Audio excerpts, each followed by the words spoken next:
Chapter 653. The youth shook his head. No regrets. These 3 words were spoken fluently. Whether it was good or bad for him for Xiaoqing to bring him out, but she knew that she couldn't bear to leave this youth at the bottom of this dark, damp, and dirty canyon. Xiaoqing looked at his determined eyes and silently held his wrist. Then she said, "Are you ready?" The youth nodded. Xiaoqing bit her finger and squeezed out some blood to feed him. The stronger the plant, the harder it was to subdue it. The youth should be a level 9 mutated plant, and he was different from the rest. Even if his heart was submissive, it wouldn't be easy to subdue him. Xiaoqing's ability also entered the youth's body along with her blood. The youth's body gradually became transparent, and a green light could be seen spreading throughout his body. Xiaoqing hugged him tightly, and the youth also hugged Xiaoqing tightly. He could feel himself merging into Xiaoqing's body bit by bit, until they were inseparable. It was a very warm feeling. From Little Bun's point of view, he could see the youth in Xiaoqing's arms gradually melt into a blob of white light and slowly fuse into Xiaoqing's body. The blob of light was very beautiful, and like a naughty firefly, it jumped and fused into Xiaoqing's body. After a very long time, when the little bun was about to fall asleep, Xiaoqing slowly opened her eyes. She heaved a sigh of relief. She thought that the fusion process would be very difficult, but she didn't expect that the young man's ability would be so compatible with hers. Moreover, the young man was extremely obedient and even excitedly fused into her body, making the whole process unbelievably smooth. The moment the fusion was complete, Xiaoqing could also confirm that the youth was indeed level 9. His body was a very strange plant. This kind of flower was very common before the apocalypse, called sunflower, and could be seen everywhere. As long as you plucked a section of the stem and stuck it into the soil, it could survive. It was a very tenacious flower. After the apocalypse, there were still many such flowers, but none of them could be promoted to level 9 like the youth. The greatest ability that the young man had given Xiaoqing was resurrection. This was probably a heaven-defying ability. As long as the young man's body was not destroyed, Xiaoqing could resurrect again and again. However, resurrection came with a price. Every time she resurrected, her strength would decrease and her body would weaken. The young man would also be injured along with her death. Until the youth was destroyed. Xiaoqing's gaze was complicated. Even at this stage, this kind-hearted young man still didn't have the ability or intention to hurt anyone. She could feel the youth's strength, but the power he gave her was to protect her with his own life. How could one not feel sorry for such a young man? Xiaoqing summoned the boy. The boy was overflowing with joy and looked at Xiaoqing with sparkling eyes. Xiaoqing was very helpless. First, she pulled out a t-shirt from her space. The t-shirt was air dye. When the young man put it on, it was a little big and covered the stamen below. He pulled the corner of the shirt, and the curiosity in his eyes couldn't be concealed. "When we get home, I'll make a new one for you. It'll fit you," Xiaoqing said softly. The young man was very happy. It seemed that he couldn't wait to run around the canyon a few times. He was so easily satisfied. If it was another person who had experienced this from a young age and obtained great power in the end, they might become incomparably dark and even want to destroy the world. However, this silly child only had a shirt that didn't fit him, and he was very happy and satisfied. Xiaoqing held her chin and looked at the young man and Little Bun happily chasing each other. Then, she said softly, "Man doesn't sound good. I'll give you a name, okay?" The young man immediately gave up playing with Little Bun. He used the soft petals to hold Little Bun and quickly came in front of Xiaoqing. He looked at Xiaoqing expectantly. After a while, he said in a weak voice, "Want to take your surname, then?" Xiao Bai, okay. Bai as in pure white. This was the only word that Xiao Qing felt could be used on him. The young man was like a piece of white paper. No matter how much ink there was no way to leave any stains on him. Knives and knives couldn't tear apart his tenacious soul. The young man's cheeks were red as he answered softly. From his trembling leaves, it was obvious that he was very happy. He had forgotten his original name. After he was kidnapped by human traffickers, his legs were broken and he begged on the streets every day. He didn't even have his own name. He called himself Man because he turned into a flower. Then, he gave himself a random name. Young man, oh no, he should be called Xiao Bai now. Xiao Bai used his finger to hook Xiao Qing's finger. When he wasn't shaken off, he smiled secretly. He had an older sister. His older sister was called Xiao Qing. He also had a very cute little baby as his little friend.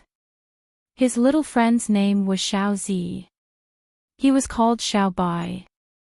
They were all his family. Family was an existence that made him happy just thinking about it. Is there anything else to pack? If not, we'll go home. Xiao Qing asked Xiao Bai softly. Xiao Bai thought for a moment and then shook his head. He didn't have anything to pack. The only things he could take away were his leaves and roots. Go home. What a happy word. He had his own home and he could go home soon. When Xiao Bai looked at Xiao Qing and Little Bun, his gaze became very gentle. No matter how gentle and kind a person was, they had their own bottom line. And from today onwards, Xiao Bai's bottom line was Xiao Qing, Little Bun. Because she was his family. After confirming that there was nothing to take away, Xiao Qing led Xiao Bai and Little Bun out of the canyon. Going out was more troublesome than going in. After all, they had to climb up step by step. Xiao Bai volunteered. He used his petals to support the Little Bun and let Xiao Qing sit on his leaf. Then, his long roots extended out and grabbed onto protruding rocks and other things. He smoothly climbed up the mountain wall at a very fast speed. Xiao Qing couldn't help but say, "My little Bai is so awesome." Xiao Bai couldn't stand being praised at all. After being praised, his cheeks turned red. His cheeks turned red all the way to his neck. He had been called ugly, dirty, and a monster. No one had ever praised him. Xiao Bai felt that today was the happiest day of his life. There was no other day. Chapter 654. They climbed for a long time before they reached the top of the canyon. Xiao Qing talked a lot with Xiao Bai along the way. She talked about Jiang City, her family, and her lover.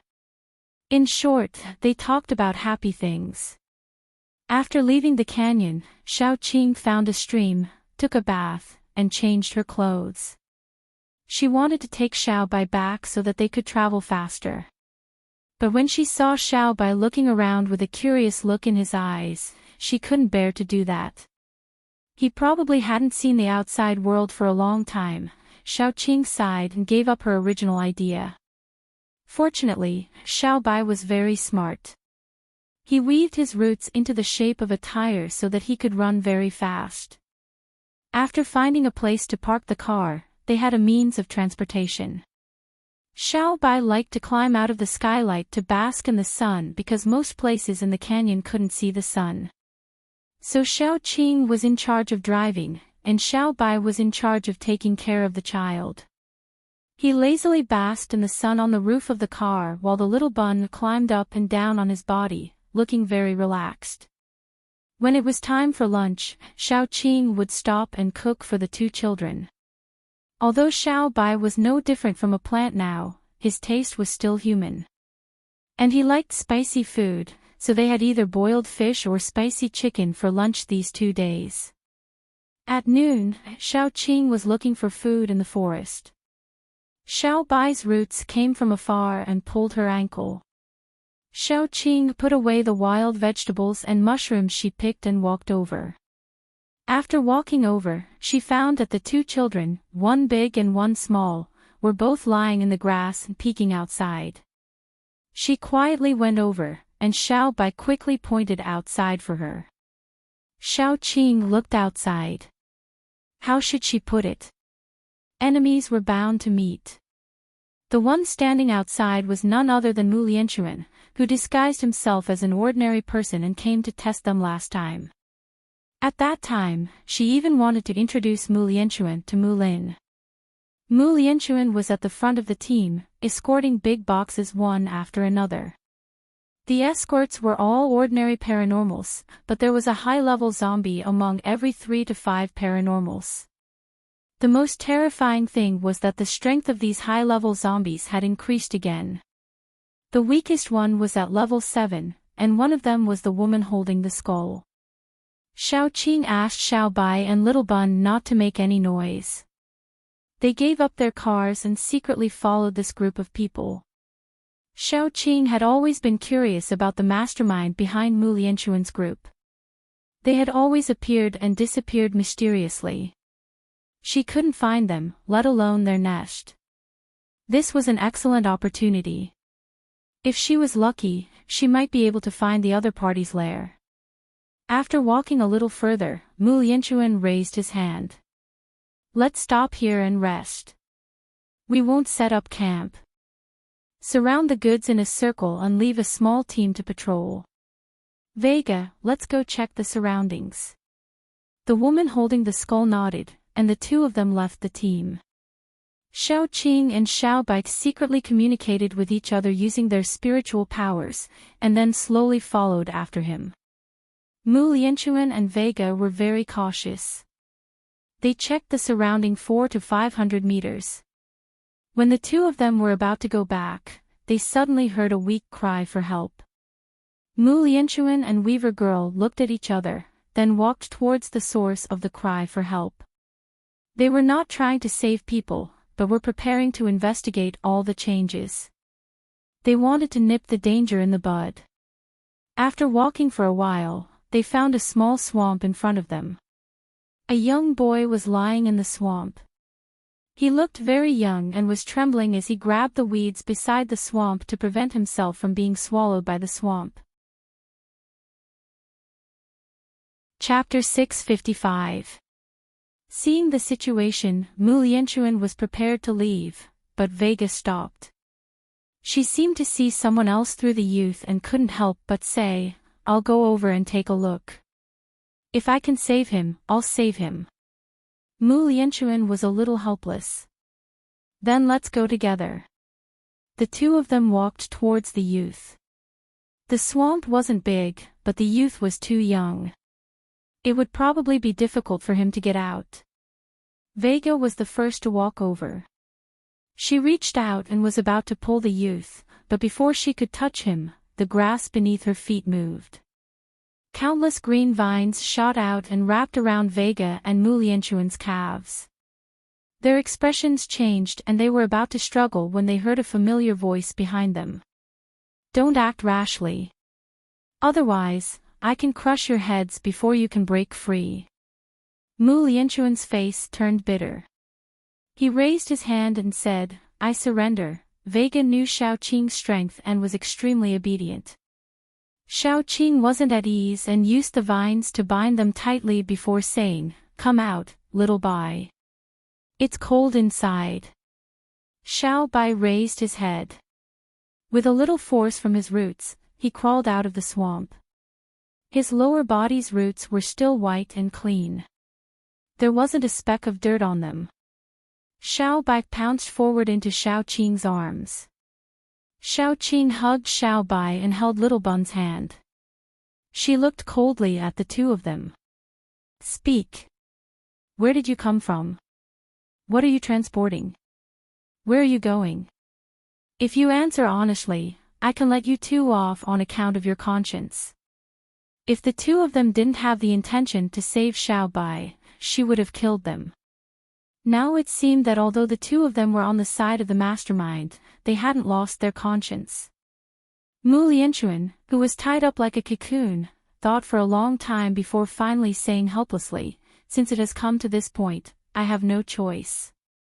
Naturally, I will tell you the truth. We came from the north. There are a total of 12 survivor bases there. They are discussing attacking Zhongqing. My superior made a deal with them. This is the balance and will be transported back to our base." The Weaver girl added, "It includes crystal nuclei, alien energy, and people." When she said this, there was a faint sadness in her eyes. "Where is your base? Who is the mastermind? How were you created?" Xiao Qing continued to ask. Sure enough, the two of them told him everything they knew. "Our base is in the south," Mu Lianchuan said honestly. The Weaver girl suddenly interrupted Mu Lianchuan and said, "In the south, relying on the original S-City Survivor Base and G-City Survivor Base, a huge underground city was built underground. We were mass-produced." As she spoke, the corner of her mouth began to bleed, but Weaver girl acted as if she didn't feel it and continued, "I don't know who the mastermind is. Every time he appears, he wears a cloak and never shows his face. He only tells us to call him Mr. Chiu." Mu Lianchuan's face was full of pity. He wanted to say something, but was interrupted by the Weaver girl. "Shut up. I'll do it. Behind Mr. Chiu is Dr. Jiang. Dr. Jiang worked with him to create a drug that can increase the strength of mutants and zombies, but at the same time, they will be controlled by them. But you should have felt it. Although we are level 7, we are much weaker than normal level 7. When she finished speaking, the corner of the Weaver girl's mouth was full of blood. She smiled and said, "Miss Xiao, we are working together. Can you keep your promise and let Lianchuan go?" Chapter 656. Xiao Qing nodded. She more or less understood that Mr. Chiu had most likely placed something in their bodies. As long as they revealed the secret, they would die. Xiao Qing didn't regret it. She only looked at Weaver helplessly. Weaver's eyes were filled with deep obsession. She clearly didn't want to die. Mu Lianchuan was trembling by the side. He gritted his teeth tightly and said, Are you stupid? I no longer have any worries, but you are different." Weaver smiled and said. Xiao Qing asked her softly, "Do you still have any unfulfilled wishes?" The Weaver girl looked at the skull that had fallen to the side and said, "Can you bury me with him?" When she finished speaking, she was already dead. Black water constantly seeped out of her body. The water was very corrosive, corroding Xiao Qing's vines. In the end, Weaver was left with some bones lying in the black water. Xiao Qing let go of Mu Lianchuan. Mu Lianchuan didn't escape. He knelt on the ground and ignored the corrosion of his palm. He picked up the bones bit by bit and wiped them clean with his clothes. Xiao Qing helped dig a hole by the side. The two of them buried the bones and the skull together. Mu Lianchuan remained expressionless until the bones were all covered by soil. Only then did he say, "Are you willing to hear our story?" Xiao Qing nodded and sat to the side. She knew very well that whether it was the Weaver girl or Mu Lianchuan, they had been forced. Their hearts might not be bad, but they could only do such heinous things. She told me that her name was Weaver Girl. Actually, I don't know what her original name was. I only know that she was very bitter. That skull belonged to her lover. She had always kept it by her side. Mu Lianchuan smiled as if he was crying. She went to save the boy beside you because she had a son. If her son was still alive, he would be in his teens. But during the apocalypse, her son was studying in another city. As Mu Lianchuan spoke, he smiled as if he was crying.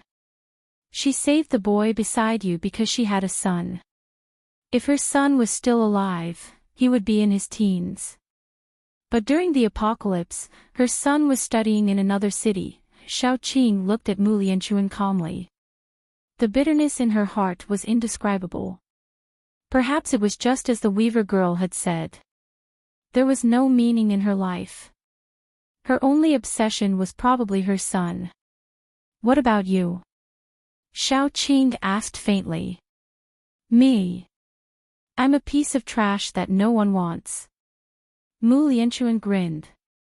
His smile was especially ugly. "I'm different from her. I was born bad, born cheap. I was the doctor's test subject. I was originally an ordinary person, but I was transformed into what I am today. Out of thousands of test subjects, I was the only one who survived. My cheap life was long. After I was transformed, the first thing I did was to kill my brother and sister-in-law. Do you regret letting me go?" Xiaoqing wiped the corners of his eyes. Zombies didn't have tears, so why was he crying? "I don't regret it." Mu Lianchuan lowered his head and smiled. He stood up with difficulty and walked back. Xiaoqing asked him from afar, "Do you hate her?" Mu Lianchuan said softly, "Yes." Chapter 657. Xiaoqing watched him leave.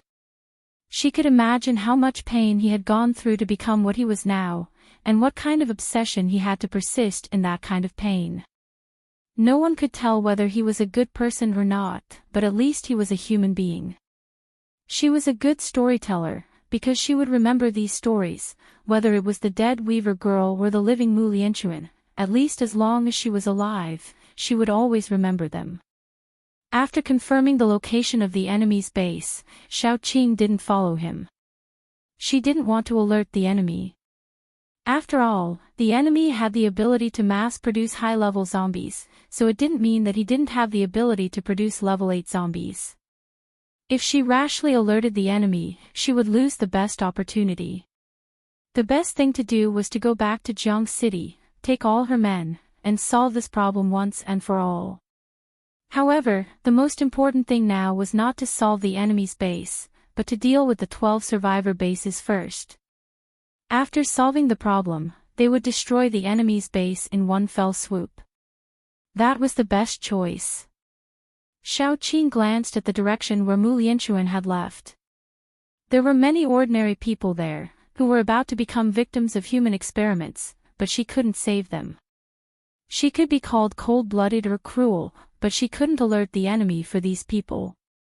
If Mr. Chiu, the mastermind behind this, went underground again and couldn't be found, then more people would be hurt. After packing up, Xiaoqing went to Jiang City with her friends. The 12 survivor bases were not easy to deal with. They already knew that there were at least 2 level 8 paranormals in Jiang City, but they still dared to attack Jiang City. What gave them confidence was definitely not their numbers. What gave them confidence was the same number of level 8 paranormals, or even more. Thinking of this, Xiaoqing could almost guess that the enemy had probably cooperated with Mr. Chiu. They probably didn't know that the consequence of increasing their strength was being manipulated, so they paid some price in exchange for the increase of their strength. According to this idea, there were probably several level 8 and level 7 paranormals in the 12 survivor bases.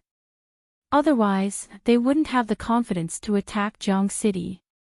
If that was the case, Rivertown would really be in danger this time around. She had to return to Rivertown as soon as possible and tell her friends what she knew. Then, she would come up with a countermeasure. Mr. Chiu was too scary. If he controlled most of the higher-ups in the base, it would be hard for Jiang City to turn the tables. By then, it would really be hell for humans. Just think about it, how many people could resist the temptation of ascending in strength? If the 12 bases wanted to unite and attack Jiang City, they would need some time. This time included the time for meetings, the time for training, and the time for mobilizing food and troops. Finally, it was time to get close to Jiang City. Jiang City definitely couldn't sit still and wait for death. Compared to these people, Jiang City didn't have any reinforcements or a way out. They were going to burn their boats and fight to the death. If they didn't die, they would die. If possible, Xiaoqing really didn't want to kill humans. However, she also knew that it wouldn't make sense. Those people had been blinded by benefits and power. They were probably still discussing how many benefits they could get from Mr. Chiu after conquering Jiang City. However, they didn't know that what they would get in exchange wasn't benefits, but the road to hell. Xiaoqing hurried back as she wrote letters. She had to inform the bases that had a good relationship with her, such as Yan Pingshan and the others, so that they wouldn't fall for this trap. If Yan Pingshan and the others also fell, she really wouldn't have any way to save them. When Xiaoqing hurried back to Jiang City, it had been nearly a week. She was travel-worn and looked very embarrassed. The first thing she did when she entered the city was to sound the alarm. Then, she gathered all the higher-ups of Jiang City and started a meeting. This was the biggest danger Jiang City had ever faced since its establishment. There was no room for slacking. The road ahead was bumpy. It all depended on this gamble. Chapter 658. After Xiaoqing gathered all the higher-ups, she held a meeting. At this time, the city was in chaos. After all, it was the first time they heard the alarm since they came to Jiang City. It was inevitable that some of them were panicking. Xiaoqing didn't come out to comfort them at first, so the city was a little chaotic. Fortunately, the residents of Jiang City had always been well-behaved. After a little chaos, they quickly calmed down. Because they knew that Xiaoqing would definitely give them an explanation. Xiaoqing was in a hurry to have a meeting. She briefly told them what she knew and then said, the 12 survivor bases will not be as easy to deal with as the last time. After several probing, the mastermind must have a certain understanding of Jiang City's current strength. This time, it is very likely that the mastermind will confront Jiang City head-on. We don't have any helpers, so we can only rely on ourselves. Whether we live or die depends on this fight. I'll put it this way, so if you have any suggestions, let's talk about them first.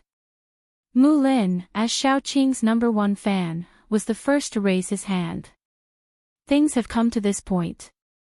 It is a foregone conclusion. There is no need to think about a peaceful solution. We can only fight. So when you propose, try to give some suggestions about the next battle. Let's not talk nonsense. One of the higher-ups of the Qin family couldn't help but say, is there no other way? If we really fight with them, the result is likely to be a lose-lose situation. At that time, the mastermind will be the one who benefits. As I said before, they have now started to cooperate with the mastermind. It doesn't make sense. When people are jealous, they won't listen to any reason. Now, they only want to rob Jiang City. We don't want to be annexed by others, so we can only defeat them. Xiaoqing said calmly, this war is unavoidable. As Mu Lin said, when you give suggestions, try to mention this aspect.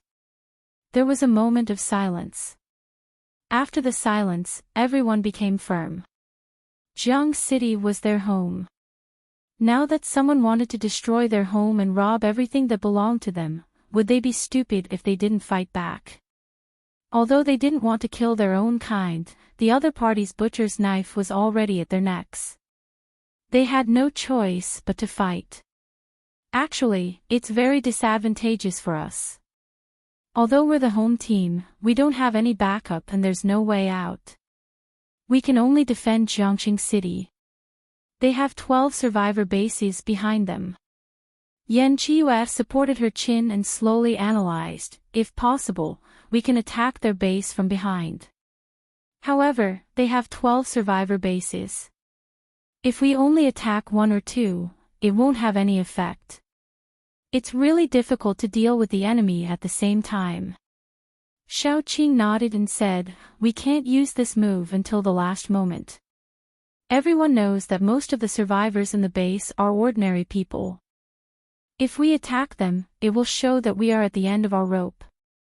After the previous incident, Gu Pan had calmed down a lot. Whether it was speaking or doing things, she had matured. She touched her chin and said, "Can we fight a protracted war? The poison in Yanjiang hasn't been cleared yet. They definitely don't have any extra food. If we drag it out, we can definitely defeat them. We can make a big deal out of this, but you have to think about it. What we can think of, they can think of as well. They know better than us what they lack, yet they still dare to come to Jiangqing and fight us on our home ground. Where does their confidence come from?" Xiao Qing nodded. It was already a great improvement for Gu Pan to think of this. Chapter 659. Gu Pan pouted a little dispiritedly. "That's true. But when the time comes, we can really burn their rations like in those ancient TV dramas. I'm afraid it won't be easy. They must be carrying space paranormals. Do you think they can just pile the food on the ground and let you burn it like in those ancient TV dramas?" Xiao Qing poked her head and laughed. "I just praised you, and now you're being silly again." Gu Pan rubbed her head and giggled foolishly. She had completely forgotten about this. Even if there wasn't a spatial ability user, the other party would definitely have arranged for a mental ability user to stand guard. Psychic paranormals were actually the best at this. As long as they activated their abilities and surrounded the place where the provisions were stored, they would be discovered as long as someone touched their psychic power. After Doomsday, it was simply impossible to burn provisions. I think we should deal with whatever comes our way.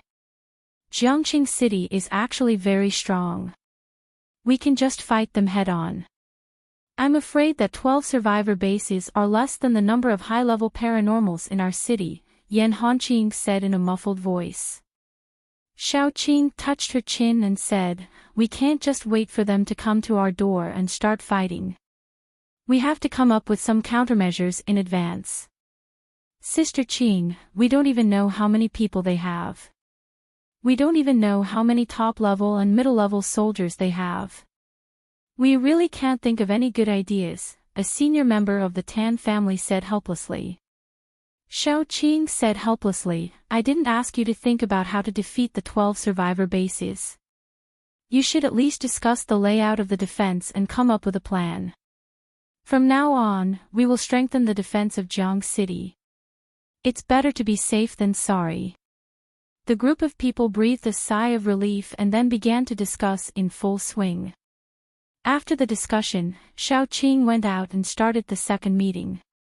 This was the second meeting they held since the establishment of Jiang City. Xiao Qing gathered everyone. Just like the previous meeting, they held the second meeting in the square. "Almost everyone is here, right? Since everyone is here, I'll tell you about it." Xiao Qing said calmly, "The reason for this meeting is that there will be 12 survivor bases coming to make trouble for us. I think Jiangqing City is my home and everyone's home. If they want to touch Jiangqing City, they have to step over my dead body. But I don't know what you think and what you think. A war is about to break out. Maybe the whole Jiangqing City will be surrounded tomorrow. So I need to ask your opinions. If you think it's dangerous, you can take your family and leave now. I won't blame you. After all, it's human nature to seek benefits and avoid harm."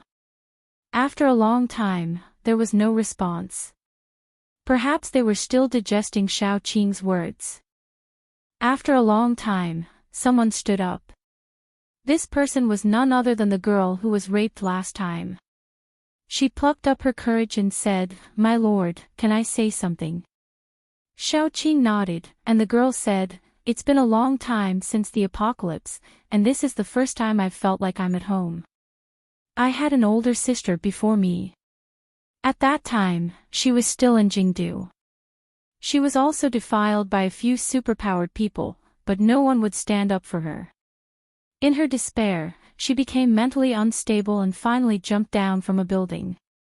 At that time, I no longer had any hope for this world. When the previous incident happened, I even made up my mind to endure the humiliation and live on because I still have my parents. It's fine if I die, but what about them? However, the Lord gave me justice and made me feel that I really returned to my home. There are elders and relatives who will protect me.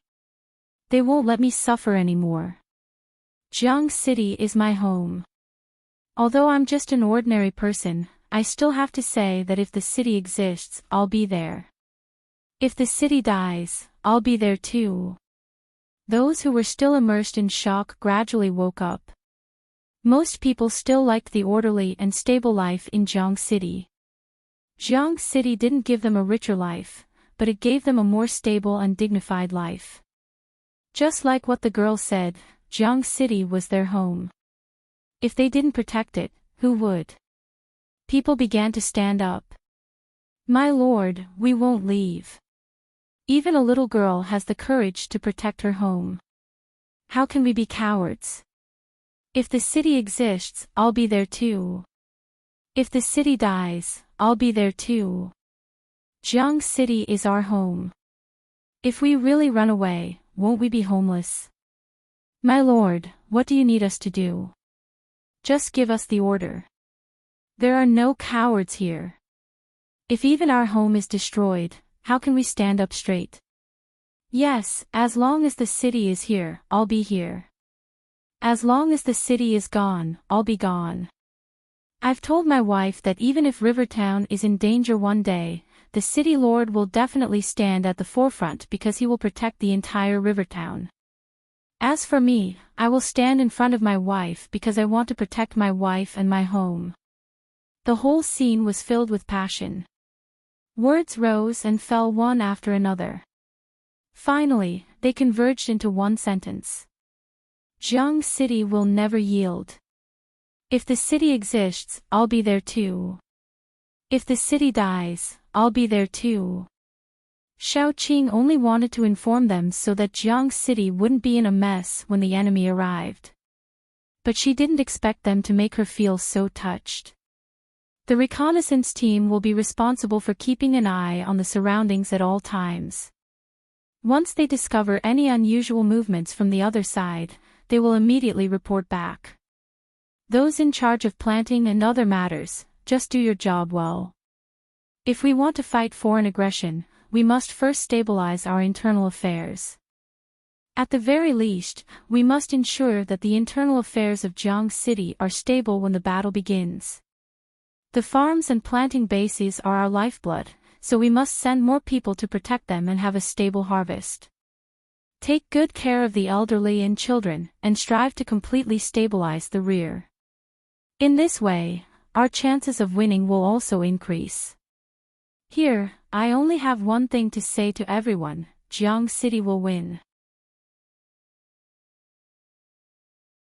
Chapter 660. She didn't say the next sentence, but everyone knew that if they didn't win, they would perish. In the eyes of those people, everyone in Jiang City was the scum of the human race. They were traitors for associating with zombies. Once Jiang City was destroyed, Jiang City would probably end up being massacred. Therefore, they only had one path, and that was to win. After the meeting, the entire Jiang City became active. Those who could fight, even those who were strong, gave up their stable and safe jobs and chose to join the guards of Jiang City. The old, weak, sick, and disabled didn't want to stay in the nursing home and be taken care of by others. They all went to the cultivation base or the breeding base to help. Some people advised them to stop working. After all, those who could enter the nursing home were either old people who couldn't walk, sick, young children, or disabled people. They really shouldn't be tired. When they tried to persuade the old people, they said, "I'm old, but I can still walk. Even if I can't walk, it's not a problem to stay in the kitchen and watch the fire. The city lord is a good daughter. She raised us for nothing. Now that Jiang City is in danger, how can we still eat at the back?" They also had reasons to persuade the disabled and sick. I'm disabled. I'm missing an arm or a leg, but it's not like I lost all my limbs. At least I can carry a brick. It's not like I'll die from exhaustion. Even the children were helping everywhere. They couldn't do heavy work, but they could still deliver food, water, and fruits. Whether it was superpowered people or ordinary people, they all spontaneously worked overtime. The superpowered people were responsible for patrolling, investigating, and building fortifications. The ordinary people were responsible for farming and doing ordinary work. No one was idle. Everyone was busy, but they were busy happily. They were busy willingly. Large quantities of food and meat were transported out of the cultivation base. Some of them were made into food that could be preserved in the short term, and some were made into dry food, jerky, and cured meat as strategic reserves. All the superpowered people were also busy building traps. Xiaoqing also didn't idle. She led Xiaobai and her healing plants around to save people. Her citizens were fighting too hard. Those who were injured or exhausted refused to come down from the front line. Xiaoqing could only follow behind and act as a medical staff. Xiaobai helped a lot. Although he gave Xiaoqing the ability to resurrect, he had other abilities. His ability was related to healing. Xiaoqing gave her 7th mutated plant to Xiaobai. It would be more useful for him. In the beginning, Xiaobai was actually very worried and afraid. He would occasionally see people who called him a monster. He also felt that his appearance was very strange. Over time, he was more and more willing to hide from others. That was why he retreated to the deepest part of the canyon. Xiaobai liked Jiang City very much because the entire city was filled with vitality and humanity. This was something that couldn't be found in other bases. Everyone here treated Jiang City as their home. Jiang City was a big family and they were a part of Jiang City. Xiaobai wanted to be a part of this big family very much, but he was very afraid. He was also afraid of being called a monster and being ostracized. Xiaoqing led him around to treat people. After he finished treating them, they would sincerely apologize. Their eyes were full of sincerity, without any fear or disgust. There were even some elders who liked Xiaobai very much. At their age, the yellow soil was almost buried up to their eyebrows. It was best to see a person's nature. Chapter 661. Xiaobai was really pure and kind. They all saw it with their own eyes. Looking at his inferiority complex, they felt even more distressed. Grandpa and Grandma often brought him some homemade snacks, fruits, and the like. Xiaobai was very shy and embarrassed to accept it, but it could be seen that he was very happy. His teenage life was full of darkness. He had never been recognized by anyone, and he had never felt such kindness. On the second night of staying in Jiang City, Xiaobai hugged Little Bun and rolled around on the bed. He said firmly to Xiaoqing, "Sis, when the war starts, I want to go to the battlefield too. I want to kill people too." There were two kinds of killing people. One was for one's own benefit, and the other was for the people one cared about. Xiaobai had never killed anyone, but if someone wanted to hurt the city he loved, he could also pick up the butcher's knife. Even if he was afraid, even if he felt guilty, it didn't matter. Xiaoqing just touched his head and said, "You don't need to kill people. You just need to save people." Xiaobai didn't say anything, but he was very determined. When that day came, he would never be afraid. Even if he didn't do it for those who were kind to him, he would fight for Xiaoqing. This battle came later than expected. When the scouting team at the front reported that the other party had already entered Jiang City's territory, Xiaoqing held a very, very big feast. The feast was full of wine and meat. The meat was freshly slaughtered cattle, sheep, pigs, and chickens. The wine was stored in the cellar for a long time, and she was reluctant to take it out to drink. Almost 10,000 people and tens of thousands of zombies sat together in the square. Because there were too many people, there weren't enough seats. Most of the people sat on the ground, drinking the strongest wine and eating the meat and vegetables. Everyone here didn't know what the future would be like. Just like what Xiaoqing said, everyone had a bowl of wine to boost their courage. Next, they would step on the enemy's corpses and fight their way out. Due to the special circumstances, Xiaoqing did not stop anyone from drinking or making a scene. She sat there and listened to the people below. Some were singing and some were dancing. She didn't know what the future would be like. A few days later, those who sang or danced here might lie underground forever and watch as Jiang City was destroyed or become more prosperous. A long, long time ago, Xiaoqing had always felt that she was not a very strong person and could not bear the expectations and lives of too many people. It was too heavy. It was only at this moment that she realized that although she was bearing the fate of so many people, she did not feel tired at all. Because while she shouldered the fate of these people, everyone here contributed their own strength and gave her a lot of courage. She wasn't alone, so she didn't need to be afraid. On the second day, most people woke up early. In fact, they didn't drink too much because everyone knew that there would be a fierce battle coming up. They all knew in their hearts that it would be a fierce battle. At noon on the second day, a total of 12 survivor bases arrived near Jiang City. They didn't approach Jiang City rashly. Instead, they set up camp near Jiang City. There were about 10,000 people in the 12 survivor bases, which was less than Jiang City. However, don't forget that the people in the 12 survivor bases were all elite paranormals.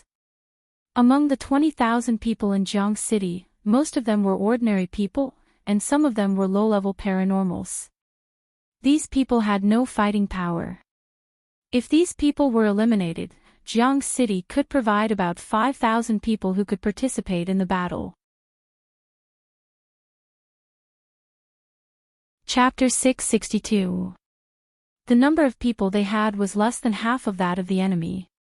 Fighting a war was different from ordinary fights. The number of people couldn't determine the outcome, but the more people they had, the more advantage they had. Xiaoqing was very calm. She had never been so calm before. Perhaps all people would be like this when they were in a desperate situation. That night, the enemy did not launch a surprise attack. Xiaoqing received a letter that was secretly sent to her by someone.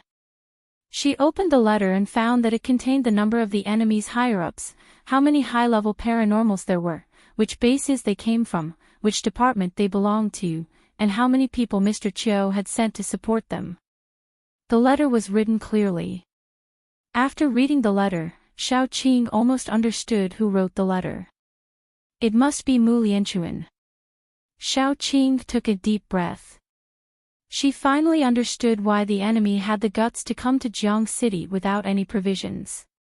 In the 12 bases, there were 12 level 7 superpowered people and nearly 50 level 6 superpowered people.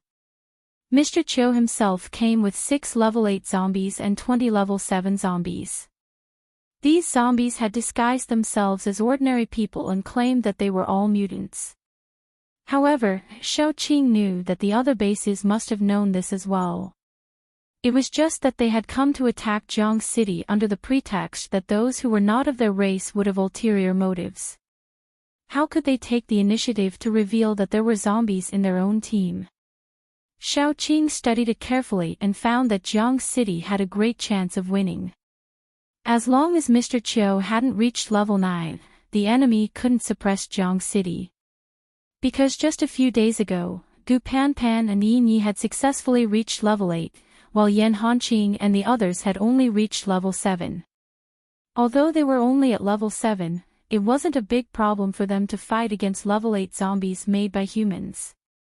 What made Xiaoqing worried was that nearly 1/3 of the heart had been stolen, and they had used the remaining 2/3 to create a few level 8 and a few level 7.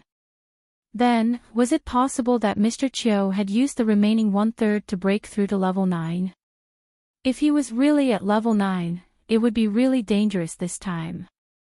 Judging from the current situation, we can use the strategy we discussed earlier to delay the battle and deplete the enemy's rations. However, we have to be worried that they will act out of desperation. If they have the guts to fight to the death with Jiang City, someone might take advantage of the situation. There was a hand-drawn map in front of Shao Qing. There was a young man in the Qin family who had a good memory and was good at drawing. He had walked around Jiang City and drawn a detailed map of Jiang City. The places circled with red lines on the map were all traps. They were dug out by Shao Qing and her people in the past 2 days. They had fewer people, so they had to use other means. I don't think they have the guts to do so. They are just a bunch of motley crew. They think they have some ability and want to take a bite of the meat. Once they are hurt, they will run away like dogs. Mu Lin sneered. After all, Mr. Chiu is here. It's not certain. I think it's better to be on guard, Yan Hanqing said cautiously. Shao Qing also felt that it was reasonable, so she nodded. Anyway, we have to be prepared. No matter what the situation is, we will be able to deal with it. The few of them discussed the next plan in detail. They could conclude that the battle would officially begin tomorrow morning at the latest. Shao Qing's judgment was right. The next morning, just after breakfast, the people in charge of patrolling found that the enemy was moving. They started to advance in the direction of Jiang City. Shao Qing quickly went up the city wall. She didn't go up the city wall because she was nervous, but because she wanted to watch the show. Chapter 663. After advancing to a certain point, Shao Qing saw a group of pitiful creatures at the very front fall into a trap. This was the simplest kind of trap.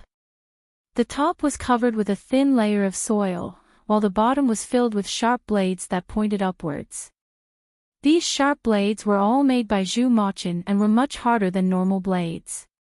Even ability users with tough bodies could be easily pierced through. Furthermore, these sharp blades weren't a killing move. When they fell to the bottom of the pit, a stream of water flowed out from both sides. This stream of water was made from the corrosive liquid provided by the large flower, as well as some paralyzing poison. As long as a person fell into the pit, they would definitely be injured by the sharp blades. Even if it only pierced their skin, it didn't matter because the most important thing wasn't the sharp blades, but the liquid that poured down. As soon as the liquid touched their wounds, it would first numb their nerves and make them unable to move. They could only soak in the corrosive liquid until not even their bones were left. Shao Qing brought over a pair of binoculars. She could clearly see that there were pitiful creatures, and quite a few of them had fallen down and turned into white bones in a matter of minutes. After another 2 minutes, not even their bones were left. Some of the luckier ones managed to climb up by stepping on the corpses of their comrades, but there weren't many of them. Because the pit was too deep, they didn't have time to climb up before they were poisoned and fell back down. A single trap had swallowed up nearly 100 people. Unfortunately, the same method could only be used once because the enemy weren't idiots. When they moved forward again, they would first check the ground to see if there were any traps before moving forward. However, this was useless. The person in charge of checking the ground poked at it, but didn't find any danger. Then, they walked over and kicked a trap placed on the ground. A second later, a bright flame shot into the sky, overturning a pile of mangled corpses. This was all thanks to Zhu Mochin. The traps he had placed on the ground were all made of metal and were hidden in the rocks. They were like landmines that would be triggered if someone stepped on them or accidentally touched them. There were so many people who had come here, and even if 1 or 2 of them didn't touch the traps, one of them would definitely touch them. As long as one person touched the traps, it would be like setting off a large firecracker. However, Behind the bright light were human lives. Xiaoqing leaned on the city wall and couldn't help but sigh, how pitiful. The few people beside him couldn't help but roll their eyes. No matter how miserable it was, wasn't it still your doing? Before the enemy even got close to Jiang City, they had already lost a few hundred men. One couldn't blame them for being stupid. One could only say that the Jiang City people were too cunning. One couldn't imagine what kind of traps they had set up. For example, the ones buried in the ground earlier could only be said to be the simplest ones. The further one went, the more bizarre they would become. There would always be one that could kill you. After advancing for several hundred meters, hundreds of people had died. The 12 Bases Alliance couldn't help but feel terrified. They had no way to know how many traps there were ahead, what kind of traps there were, where the traps were, how to avoid triggering them. It was all tears of blood. Not to mention the cannon fodder at the front, even the higher-ups were a little hesitant. At this moment, Mr. Chiu, who was wearing a cloak, snorted coldly and said, "You are already here. Are you still thinking of retreating? Send people out, 3 to 5 at a time. If you don't find any problems, the reinforcements will follow up. This way, even if there are problems, it won't affect too many people. In war, people will definitely die. Didn't you all prepare for this before coming here?" One of the base chiefs gritted his teeth and said, "Mr. Chiu is right. We have already come to this stage. Who can retreat? Isn't it just a few deaths? We have tens of thousands of people. Even if a few thousand die, we can still flatten Jiang City. Put the weaker ones at the front and let them test the traps. As long as there are no casualties among our experts, it will be fine." The others nodded in agreement. "That's right. It's good for a few of these trash to die. We can also reduce the consumption of rations." "I agree. Let's do it this way." Birds of a feather flocked together. A group of beasts naturally hit it off. Chapter 664. Those who were weaker were pushed out and formed into small teams. They were responsible for crossing the mines. Although this method was very cruel, it was undeniable that it was effective. Since they used this method, the casualties had been greatly reduced. Occasionally, 1 or 2 hidden traps would be triggered, but most of them were directly triggered by the cannon fodder squads. The cannon fodder squads were all low-level paranormals, and there were not many of them. Even if there were casualties, it was not a big loss for the alliance of 12 survivor bases. Xiaoqing's eyes gradually became cold. How could she not see the enemy's tactic? This tactic was very useful, but also very cruel. She was not a good person, but she really could not sacrifice some people to save others. This was probably the main reason why she could not be involved in politics. "First echelon, get ready." Xiaoqing waved her hand coldly. The first echelon was mainly composed of earth paranormals, fire paranormals, and water paranormals, mixed with a small number of wood paranormals. As everyone knew, earth paranormals were the most suitable for defense. Most of them were also developing in this direction. In fact, individual paranormals were very strong, but the cooperation of paranormals was even stronger. Under Xiaoqing's order, the earth paranormals were the first to move. They touched the ground with their hands or feet. Since the end of the world, earth ability users no longer needed to stick close to the ground as soon as they used their abilities. However, sticking close to the ground did give earth ability users greater benefits.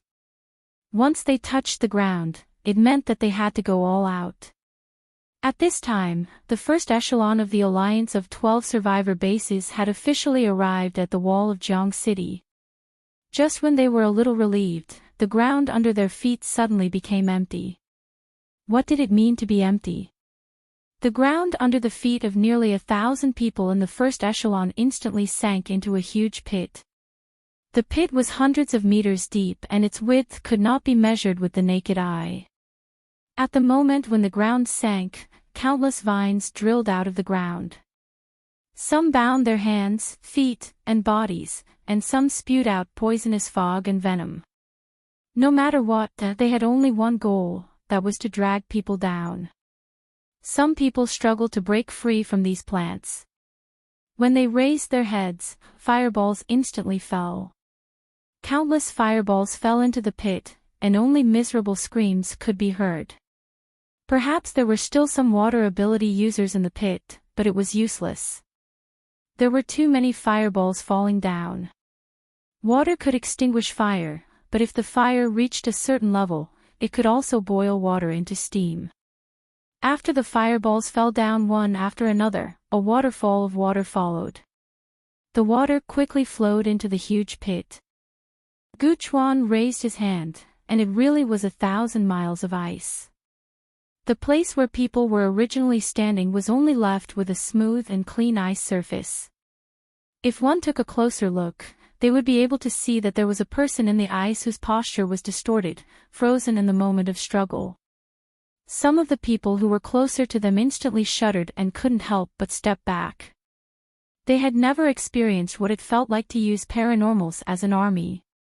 This time, they finally felt it. The coordinated actions and the cooperation of all kinds of ability users were so terrifying. Keep pushing. The commander held a small megaphone and shouted at the back. They had no way to retreat, so they had to keep pushing forward. Either Jiang City would be destroyed, or they would be destroyed.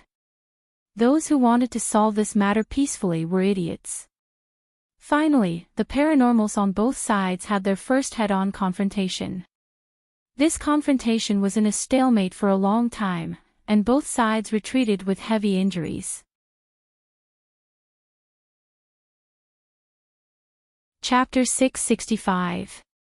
In fact, it was not accurate to say that both sides suffered losses, because the 12 survivor bases lost nearly 2,000 paranormals in just one battle. Although most of them were low-level paranormals, they still lost a lot of high-level paranormals. On the other hand, Shaoqing's side relied on the city wall and other aspects, so the loss was relatively small. However, they still lost hundreds of people. Moreover, there were not many people in Jiang City, so losing one person was painful enough, let alone hundreds of people. After the battle, both sides sent people to drag the corpses back.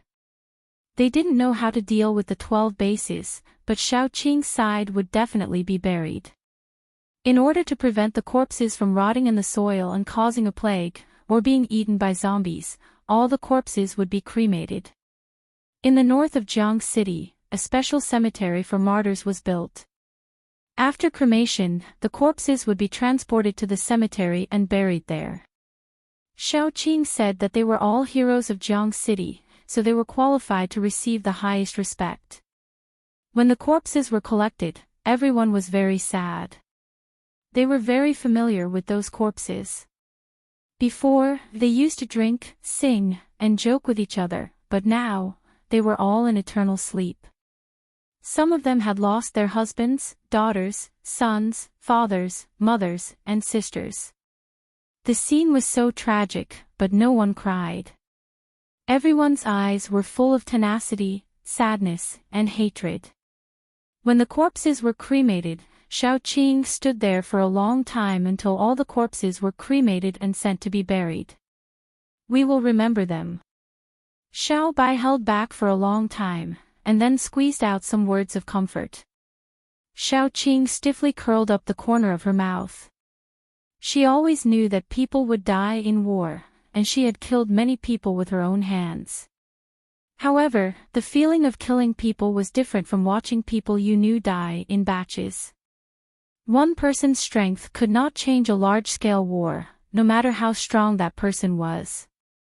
Just like Shaoqing, she was already a level 8 paranormal, but she still couldn't change the fact that those people would die, and she could only watch.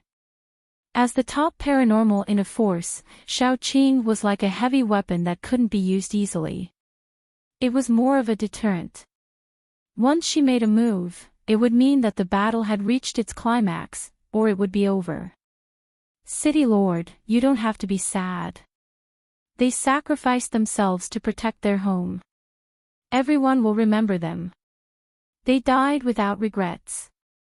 A woman in charge of transporting the corpses said with red eyes. She had just bid farewell to her husband and witnessed him being burned to ashes and buried in the cemetery of martyrs. In the entire river town, no one was afraid of sacrifice. Just like them, everyone knew that even if they were all dead, as long as there was one person alive in Rivertown, they would protect their family members. If Jiang City were to lose, that would be the end for them. As long as Jiang City still existed, the people they cared about would live well. Therefore, no one had any worries. They were not afraid of death. They were only afraid of losing. Xiaoqing understood the reason. She just couldn't react in time. Trying hard to suppress the sadness in her heart, Xiaoqing pulled Xiao Bai to see the wounded. With her and Xiao Bai around, the wounded would recover quickly. Even if they were seriously injured, they could stand up and walk the next day. This was also one of their advantages. The enemy definitely didn't have such powerful medical personnel as them. Their combat strength would only decrease sharply. Delaying the battle was Xiaoqing's only choice. That night, they didn't encounter any sneak attacks. The next morning, Xiaoqing woke up early. Now, she walked around the fortifications. After confirming that there were no problems, she waited for the next close combat. Unexpectedly, at about 9 o'clock, Xiaoqing received a message from Mu Lianchuan and a letter of challenge from the enemy. Xiaoqing opened the letter of challenge and read it. There were a lot of nonsense in it. The most important thing was that they wanted to play a life-and-death battle with Xiaoqing's side. It meant that there were so many people fighting here and there. How many people would die? Let's use the higher-ups to decide the outcome. The second sentence meant that it didn't matter if they didn't agree. At worst, they would fight to the death. Anyway, they had more people. Even if they couldn't take down Jiang City, they could still make Jiang City suffer heavy losses. After reading it, Xiaoqing laughed. Who would believe their nonsense? They clearly thought that they had more high-level paranormals than Jiang City. They were preparing to wear down the higher-ups of Jiang City. It would be best if they could kill Xiaoqing. Then, without a leader, it would be easy to take down Jiang City. After reading it, Xiaoqing opened the letter from Mu Lianchuan. Sure enough, Mu Lianchuan said in the letter that the enemy had just held a meeting and was preparing to kill some high-level paranormals of Jiang City. It would be best if they could provoke Xiaoqing to come out and accept the challenge. If they could kill her, this war would be equivalent to victory. At present, the best thing for Jiang City was to defend to the death and stall for time. After reading the letter several times, Xiaoqing called her friends over and showed them the two letters. Her friends all said that they could accept it. Firstly, they didn't want to lose any more people in Jiang City. Secondly, they were very confident in themselves. Thirdly, and the most important point, this thing was very good at stalling for time, which was good for their plan. Mu Lin couldn't help but laugh. Are the higher-ups of the enemy all funny people sent by monkeys? I even suspect that they are our spies. Otherwise, why would they be so considerate of us? Not necessarily. Maybe they think that they will win. You should know that there is still a Mr. Chiu with unknown strength among them, Xiaoqing said lightly. She knew that Mr. Chiu. Based on his past behavior, he was a very shrewd person. Since the enemy had sent such a letter of challenge, they must have their intentions. If they were too careless, they might fall into the enemy's trap. You guys go and discuss who will be the first to fight. Xiaoqing waved her hand and sent her friends away. Then, she sat down and began to write the reply, preparing to accept this matter. No matter what the enemy was hiding, since they had made a move, she would take it. Wasn't it just a one-on-one fight? The last thing she was afraid of was a one-on-one fight. Chapter 666. The rules had been set, and they agreed to start the competition the next morning. Xiao Qing and the others also agreed that the first one to fight would be Gu Panpan. Gu Panpan was already at level 8. Although her realm hadn't stabilized yet, she was still at level 8. The only one who could defeat her was probably Mr. Qiu. And even if Gu Panpan couldn't win, her life wouldn't be in danger, so Xiao Qing was more assured. On this day, the two sides set up a fighting ring at the gate of Jiangxing City. The so-called fighting ring was actually just a platform for Earth-powered paranormals to fight. It was more convenient for them to fight, that's all. While the other side was still chattering, Gu Panpan jumped into the ring first. Don't talk nonsense. Why do we need rules for this thing? It's not a friendly competition or a game. There is only one rule. Life and death are up to fate.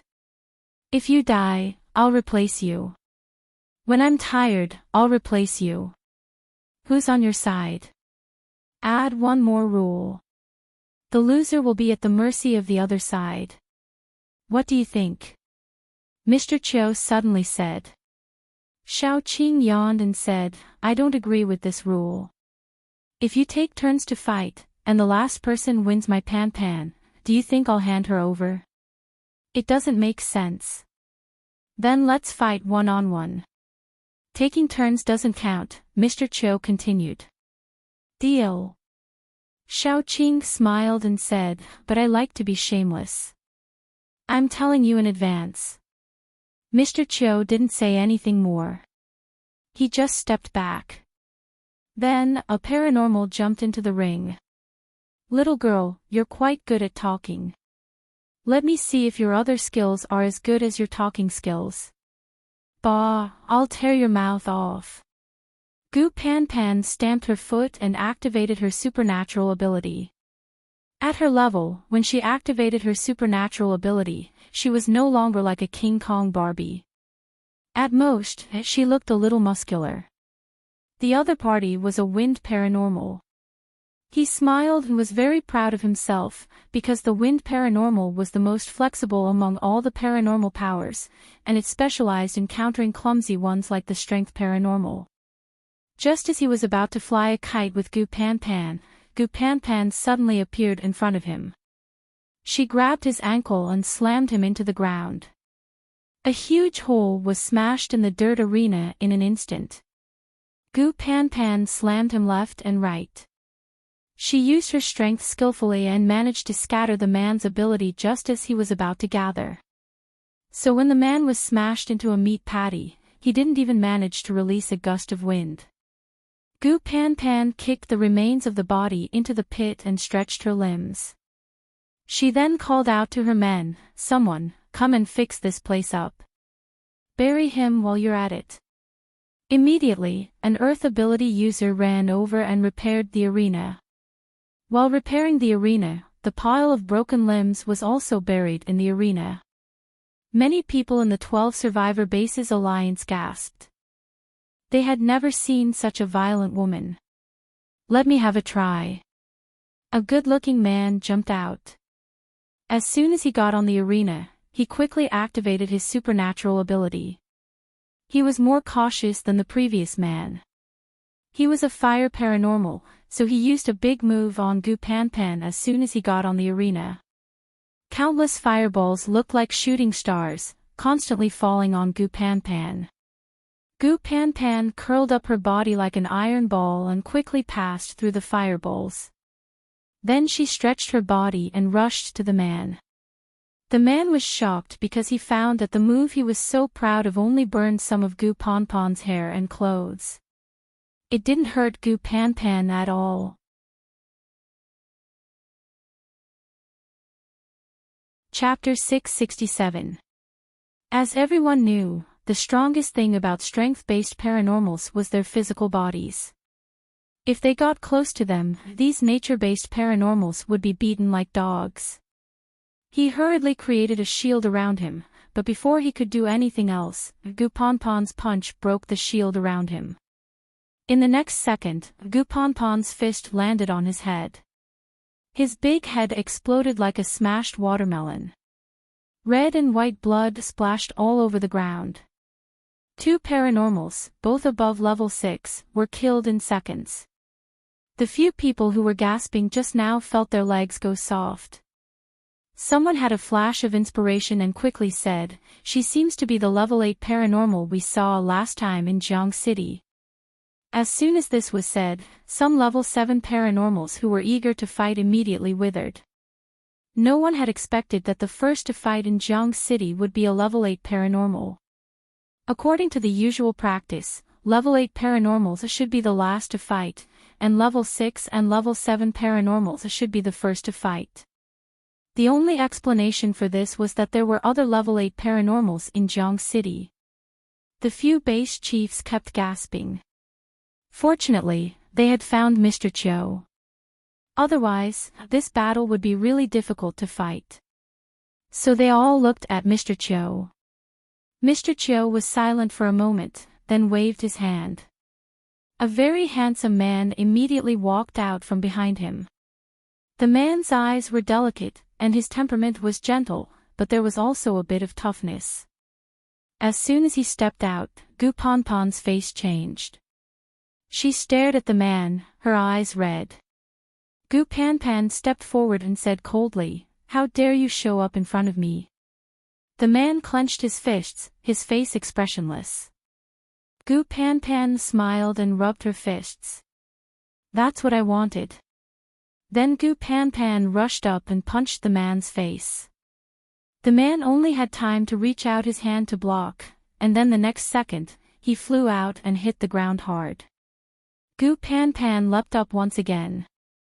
Once she was in the air, she bent her knee and smashed it down fiercely. The man rolled a bit, dodging the attack in a sorry state. Gupanpan crashed heavily onto the ground, causing the dirt on the ground to fly up, creating a large crater in the ground. Gupanpan supported herself on the ground and turned around to get close to the man. The two of them exchanged blows again and again. The clear sound of flesh colliding could be heard, which made many people's hearts jump. Xiaoqing understood that the man only defended and did not attack. Although his strength was weaker than Gupanpan's, it was definitely not to the point where he could not withstand a single blow. After the last attack, the man was punched to the ground by Gupanpan. The moment his back hit the ground, the sound of bones breaking could be heard. The man panted violently. The corner of his lips cracked, but no blood flowed out. Gupanpan grabbed the man's neck and lifted him up. The man was very quiet. He only opened his eyes and quietly looked at Gupanpan. He did not speak, but he mouthed to Gupanpan, "Kill me." Gupanpan smiled coldly and threw the man out. "How can I kill you so easily?" Xiaoqing raised her hand tacitly and shot out a vine. It tied the man up firmly and dragged him to the side. Someone from the alliance took a step forward and seemed to want to say something. Gupanpan suddenly turned around, her eyes full of murderous intent. "I have the right to punish him, don't I?" Mr. Chiu said indifferently, "Yes, next." Chapter 668. The girl's eyes were cold. She quickly gave up struggling and purposely moved closer to Yi. When Yi's tentacles pierced her body, her nails also pierced Yi's back. In an instant, green and red blood mixed together. The two of them rolled into a ball. Neither of them let go, neither of them retreated. Xiaoqing couldn't help but stand up. Xiao Bai quickly appeared and climbed onto Xiaoqing's shoulder. Once the battle ended, he would rush forward to save Yi. In the end, both Yi and the girl stopped moving. After a while, Yi stood up, trembling. His body was full of bloody holes and some broken scales. He looked very miserable. The girl lay on the ground. Her eyes were wide open and her face was black. She had already stopped breathing. Xiao Bai quickly rose into the air. His petals slowly opened.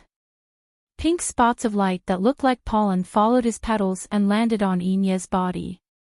The bloody holes on Yinye's body slowly healed when the spots of light landed.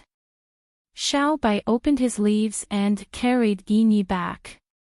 When Xiao Bai appeared, Mr. Chiu turned to look at him. After Xiao Bai put down Yinye, he timidly hid behind Xiao Qing. After he hid, he seemed to have thought of something. He stiffened his neck and stood in front of Xiao Qing. Xiao Qing casually threw out a leaf. The leaf was like a dart, piercing towards Mr. Chiu. Don't look at my people like that. Otherwise, I will have the urge to blind your eyes. Mr. Chiu tilted his head slightly. The leaf flew past his cheek and nailed into the tree behind him. Mr. Chiu reached out and touched his face. For the first time, his hand was completely exposed to the air. His hand looked very scary. It was full of scars and pustules. The black scars were layered on top of each other, and they were set off by the yellow pustules. It was especially scary. Mr. Chiu laughed hoarsely and said, "Let's end it here for today." This was actually quite what Xiao Qing wanted. After all, their tactic was to delay, and delay. Then let's end it here. But can you make the decision? Mr. Chiu looked at the other base chiefs and said calmly, "Yes." Xiao Qing waved her hand. Then let's stop here. Let's go. The people of Jiang City quickly retreated. Today, Jiang City had obtained a great victory. Only Yinye was injured. After returning, Yinye was sent to the infirmary. The others went to have a small meeting to summarize today's results and discuss what to do next. After everything was settled, Xiao Qing asked Gu Panpan to stay. "I've already sent her to your room. You can decide what to do with her." Xiao Qing said faintly, "You don't have to be immersed in the previous relationship. When this matter is solved and we are all safe, I will introduce you to a good man." Gu Panpan's mouth was stiff. She gritted her teeth and said, "Sister Qing, you don't have to send him to my place. Just kill him." Xiao Qing chuckled and said, "You really killed him." Gu Panpan straightened her neck. Her eyes were getting redder and redder. She suddenly threw herself into Xiao Qing's arms and cried loudly. Xiao Qing patted her back and comforted her. After crying for a long time, she finally calmed down and said, "I will handle it well. Sister Qing, trust me." Xiao Qing nodded and said, "Follow your heart. I just want you to live well. That's all." Gu Panpan nodded and poured herself a glass of water before leaving. She slowly walked back to her house. When she reached the door of her house, the redness in her eyes had subsided and her tears had dried. Only then did she walk in. The man was sitting in the corner. He was still tied up and his head was lowered. Gu Panpan walked over slowly. After standing for a while, she stepped on the man's chest and stomped down. The man gradually couldn't breathe. He raised his head with difficulty and his eyes were red. "Kill me. Pan, I beg you. Kill me." Gu Pan viciously sent him flying with a kick. "Are you dreaming? How can I let you off so easily? You owe me. You haven't paid me back yet." Chapter 669. The man knelt on the ground, panting heavily. Then, Gu Pan stepped on his throat and nailed him to the wall. He coughed, and his voice was extremely hoarse, but he still struggled to say, "Kill me. Quick. Don't you hate me? If you hate me, then kill me." Gu Pan Pan sneered, "Don't worry, I'll torture you to death, but I won't let you die so easily. I'll let you taste all the pain in this world. You'll beg for death, but you won't be able to die. Only then will I be worthy of what you've done to me." The man grinned and said, "You're still so indecisive. You're gullible and easy to bully. Do you know why I looked for you in the first place? Because you look like someone who's easy to believe. Now, I really regret not sleeping with you and tasting you first. That way, I'll be satisfied even if I die."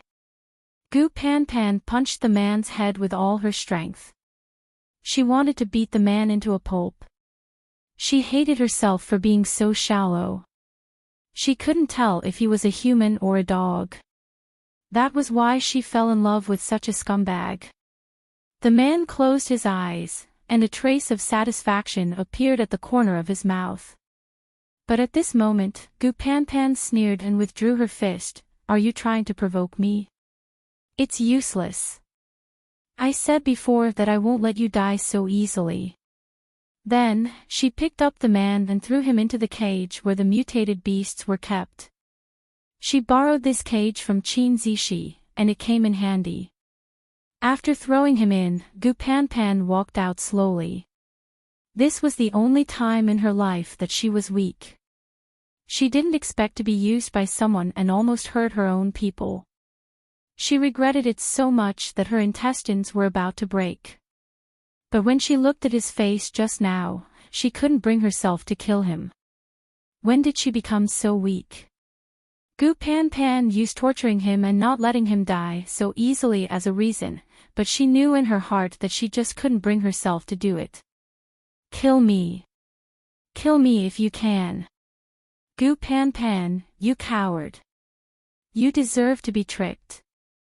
I don't regret lying to you in this lifetime. I only regret not tasting you back then. You must be looking forward to it too. After all, no man would dare to want a woman like you." Gu Pan Pan straightened her chest and slowly walked forward. A thin line of blood slowly flowed down from the corner of her mouth. She had used all her strength in that punch. How could she withdraw it so easily? The reaction of the force would damage her internal organs, so she was already injured. After Gu Pan Pan left, the man knelt on the ground dispiritedly. He covered his face and burst into tears. That night, Gu Pan Pan did not return to her room. Instead, she went to look for Xiao Qing. The two of them sat opposite each other and drank for the whole night. The alcohol content of the wine was very low because it was brewed with fruits. It was sweet. The reason why they drank this kind of wine was because they had important business to do the next day.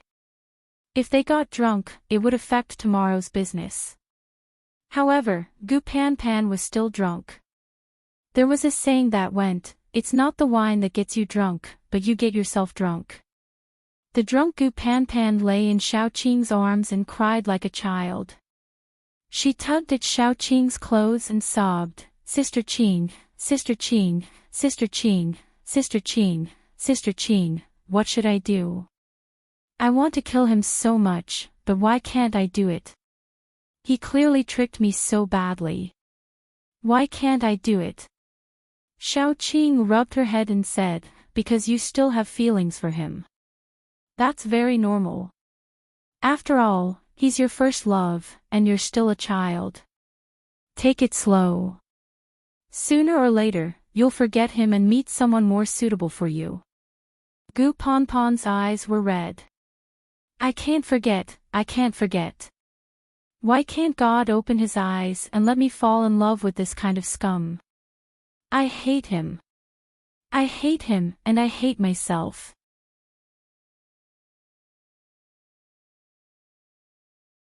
Chapter 670. If you don't hate him one day, or if you don't feel anything when you see him, then you have really forgotten him. Xiao Qing said softly, "Life is like this. Before you meet the right person, you might meet a lot of scumbags, but there will be a lot of unsuitable ones. Just like me. Am I not the same?" I only met Chi-Yu and the rest after I met that person. Pan Pan, you don't have to worry about these people. Look, just like now, his life is in the palm of your hand. If you want to squash him, squash him. If you don't want to kill him, it doesn't matter. You can raise him as a pet. When you're unhappy, torture him. When you're happy, give him a bite to eat. When you're tired of playing with him, kill him. When you are tired of killing him, you can kill him. Xiaoqing's smile was cold. She didn't care what kind of life her suggestion would make that man. She didn't care. She only cared about whether Gu Pan Pan was happy or not. Gu Pan Pan sniffed and said, if there is a day when I no longer feel sad about the past when I see him, I will kill him and throw him out to feed the dogs. Xiaoqing touched her head and said, this is the end of the world. You don't have to endure like before. You can live more freely. Do you understand?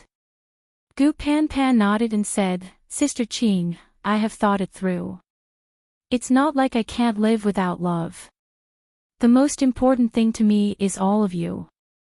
It's fine to treat a person like him as a plaything. There is no need to feel sad because of him. Xiaoqing stuffed a petal into her mouth. The tender petal melted as soon as it entered her mouth. It was an excellent medicine that she had plucked from her own healing plant. You're still injured, right? Recover well tonight. You're my little war god. Gu Pan Pan smiled and clenched her fist. Sister, don't worry. I will recover tonight. I will not be dispirited anymore. I will be your war god. I want to fight for you. Even if I don't have a man, I still have you, my brother, and Jiang City. I have a lot of things to protect. Who said that a woman can't live without love? Xiaoqing didn't intend to persuade her to do anything else. She patted her head and said, Go, have a good sleep and recharge your energy. I still need you tomorrow. Gu Pan Pan nodded and ran off. When she returned to the room, the man was leaning against the cage. He looked like he was dying. Gu Pan Pan pinched his chin and forced a pill into his mouth. He couldn't die. If he died, where would she vent her anger and hatred? He should live on and bear her wrath until she got over it. After Gu Pan Pan left, Xiaoqing went around and poured another glass of wine. Yan Qiyu walked over from behind and hugged Xiaoqing. Ah, Qing, you've led Pan Pan astray. You're the one who led me astray first. Xiaoqing rolled her eyes. Back then, she had been such an upright girl. She had been known as Xiao Yuji, but Yan Qiyu had turned her into a sadist. As a result, her hands would itch when she saw things like a whip. At the mention of this, Yan Qiyu sighed. Those things outside are really annoying. I can't even be close to you. Ah, Qing, what should I do? I can't hold it in anymore. Xiaoqing pointed at the wall not far away. Just go and rub it. Yan Qiyu smiled bitterly. Ah, Qing, you're getting more and more ruthless.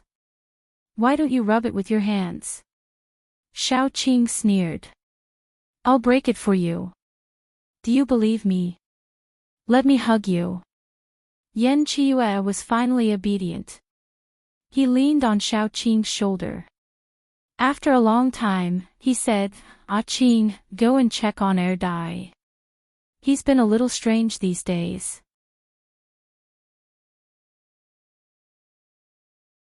Chapter 671. Xiaoqing nodded. Dai had been acting strangely for the past 2 days. Regardless of whether it was day or night, he was unusually quiet. As long as he was given a seat, he could sit there for the entire day without changing his position. Xiaoqing felt that something was wrong with his abnormal behavior. However, as the army was surrounding the city, she was extremely busy and had forgotten about this matter. Now that Yan Qiyu mentioned it, she remembered. I'll go and take a look. You should sleep early. Have you been staying up late these past few days? I can see that you have dark circles under your eyes. Yan Chiue complained, Ah Qing, it's all because I miss you. I can't sleep at night. How many nights have it been since you slept with me? Xiao Qing rolled her eyes and left. After Xiao Qing left, Yan Hanqing came down. The two men stood side by side. Although one was thin and weak and the other was strong, they looked like two iron towers guarding Xiao Qing firmly. You're very generous, Yan Hanqing said calmly. Yan Qiuat casually picked up Xiao Qing's glass and took a sip of fruit wine. She said, it's probably fate. When I first met Ah Qing, I knew that I couldn't tie her down. I'm already very happy to be with her. As for the two of you, in short, I just want her to be happy. Yan Hanqing responded. Although he had known Xiao Qing for a long time, when it came to love, he was a latecomer. Thus, he was already satisfied with the current situation. At least Xiao Qing was with him, although they were not officially husband and wife. Xiao Qing slowly went upstairs and went to Dai's room. It should be Fu Jingshan at night. Xiao Qing sighed and pushed the door open. During this period of time, she had indeed neglected Dai, so when she came in, she felt a little guilty. Fu Jingshan was lying on the bed with his eyes open. When Xiao Qing came in, although the sound of the door opening was very soft, he still heard it. He quickly opened his eyes and looked at Xiao Qing. Xiao Qing stroked his head and said, "Can't sleep." After doing this, Xiao Qing felt a little regretful. She was used to treating Dai like this and forgot that the person in front of her was not Dai but Fu Jingshan. Although he and Dai were in the same body, they were not the same person. Xiao Qing wanted to reach her hand back, but Fu Jingshan grabbed her wrist. Xiao Qing felt a little awkward and said softly, "I'm sorry." Fu Jingshan was expressionless. After a while, he said, "You don't have to be sorry. Can you stay with me for a while?" Xiao Qing wanted to reject him, but the desire in Fu Jingshan's eyes was too deep. He was wearing Dai's face, so Xiao Qing really could not reject him. She said softly, "Okay." Fu Jingshan sat up and slowly leaned toward Xiao Qing. Xiao Qing stiffened but did not reject him. As the days passed, Fu Jingshan's strength increased. Fu Jingshan and Dai's memories also slowly merged. Dai was not an independent soul. He was Fu Jingshan, but an incomplete Fu Jingshan. Dai did not have Fu Jingshan's shrewdness or intelligence. He was a pure white piece of paper. He only had his instincts. He was a creation of a human soul suppressed by a zombie's instincts. As Fu Jingshan's strength increased, he slowly awakened and appeared again. Fu Jingshan did not split from Dai. He was only able to stay awake for a period of time because he was not strong enough. As the memories slowly merged, Dai and Fu Jingshan would eventually become one person. For example, during this period of time, when Fu Jingshan and Dai merged, he could see Dai's memories more clearly. Everything Dai did was as if he had experienced it himself. His memories were also slowly merging with Dai. However, Dai was not able to react because of his mental state and other problems. That was why he became more and more silent. These days and nights, both Fu Jingshan and Dai were especially awake. Day and night, they kept their eyes open. Everything that had happened in the past was like a slideshow, flowing in front of their eyes over and over again. Their feelings became deeper and more solid. It became harder and harder for them to let go. In the end, it became so deep that they could not let go. However, Fu Jingshan was in despair. Xiao Qing had never treated him the way she treated Dai. And he was helpless.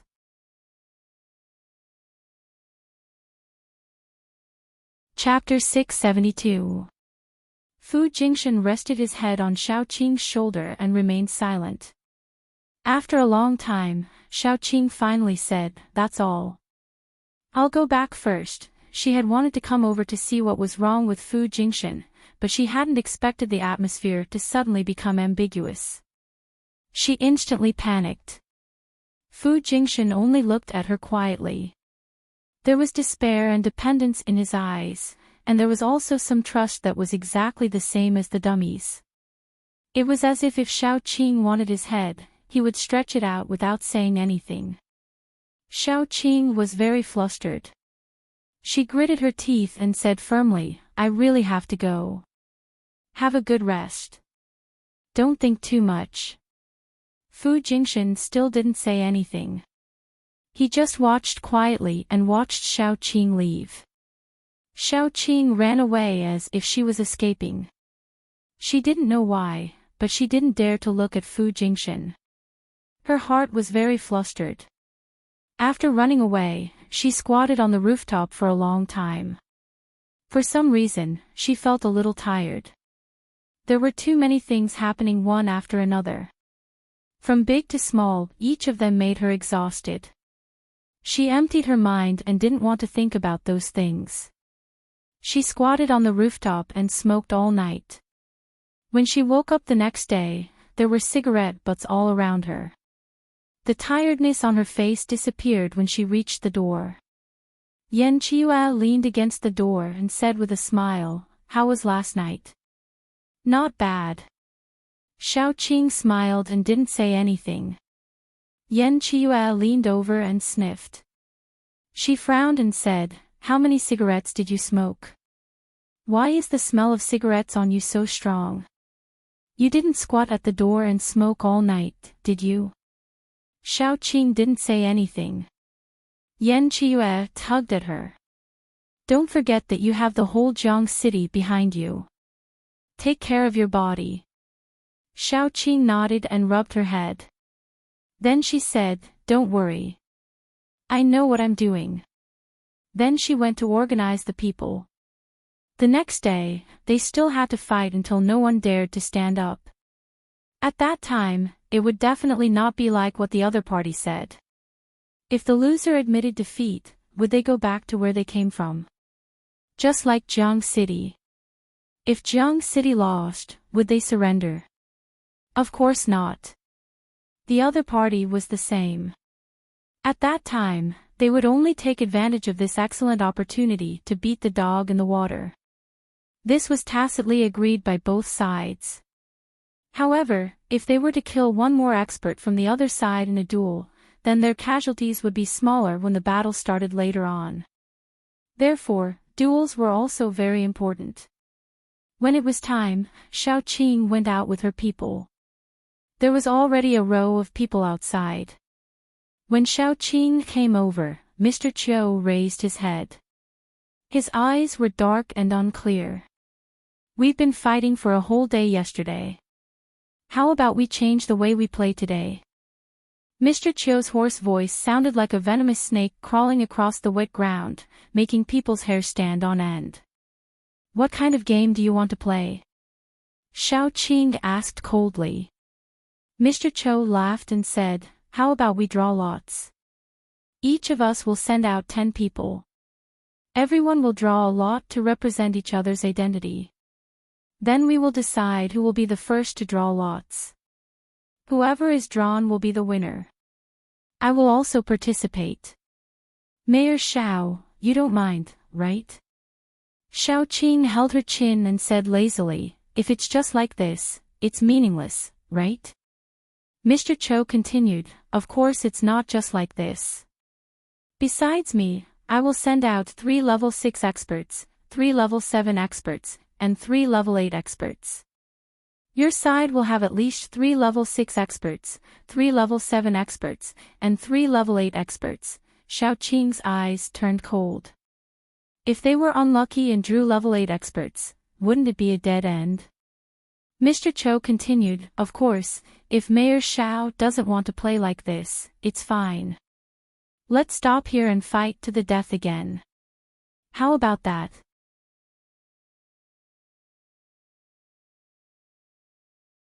Chapter 673. Xiao Qing rubbed her chin. Mr. Chiu's move was really vicious. At least, anyone with a discerning eye could see that if they fought head-on, the chances of Jiangqing winning were relatively small. Even if they won, it would definitely be a Pyrrhic victory. Xiao Qing definitely couldn't be like Mr. Chiu and treat the lives of her subordinates as if they weren't human lives.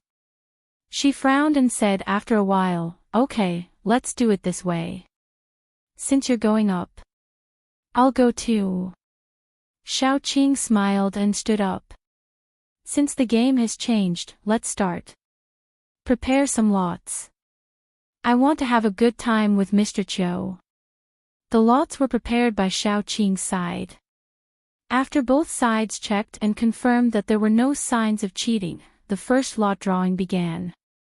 Xiao Qing's side was level 8, Gu Pan Pan, Yin Yi, Little Bun. That's right, Little Bun also went up. This was his own request. After all, there were only 4 level 8 people in Jiangqing.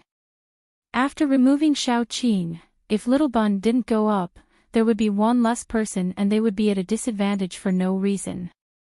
Xiao Qing wasn't willing, but Little Bun was very determined. He said that these brothers, sisters, uncles, and aunties had been protecting him for a long time. Now, it was his turn to protect them. Xiao Qing said to Little Bun, "If you go up, Mommy won't be able to protect you. When the time comes, life and death will be up to fate. Do you really want to go up?" Little Bun nodded. "Mommy, I'm already grown up. I'm not a child anymore. I understand these principles. Don't worry." Xiao Qing felt tears in her eyes. She patted Little Bun's head and said, "Okay, my family's Little Bun is already a man. I won't stop you."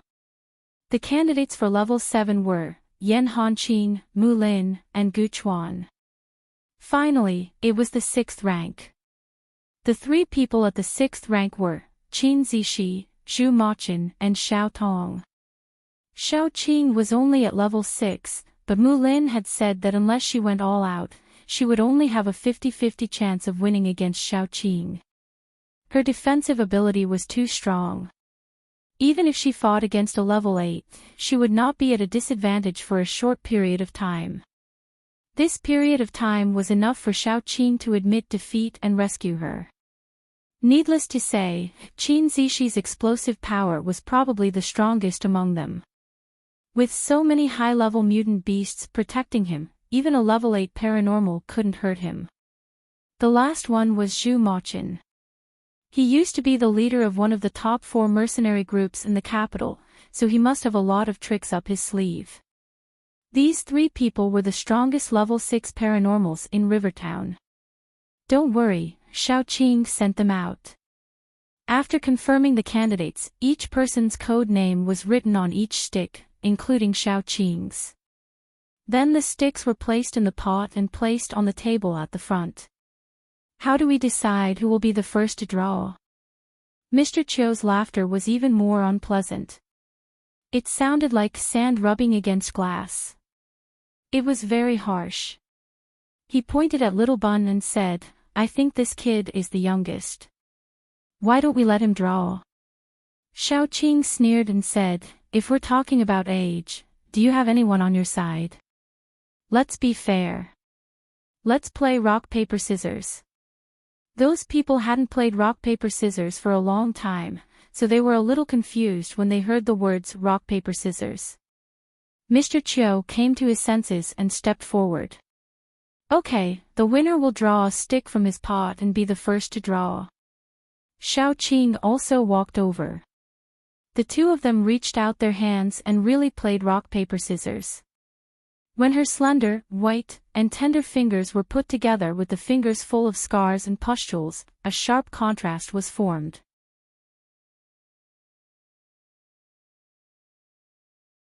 Chapter 674. Mu Lianquan's expression didn't change. He went forward to draw lots, and his opponent was Gu Pan Pan. Everyone had witnessed Gu Pan Pan's strength, and Gu Pan Pan's brutality. If Gu Pan Pan didn't use her full strength, Mr. Chiu would definitely feel something was wrong.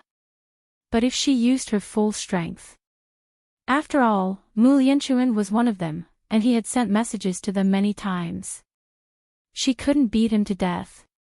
After Mu Lianchuan stood in the ring, he made a gesture with his mouth, telling Gu Pan Pan not to hold back.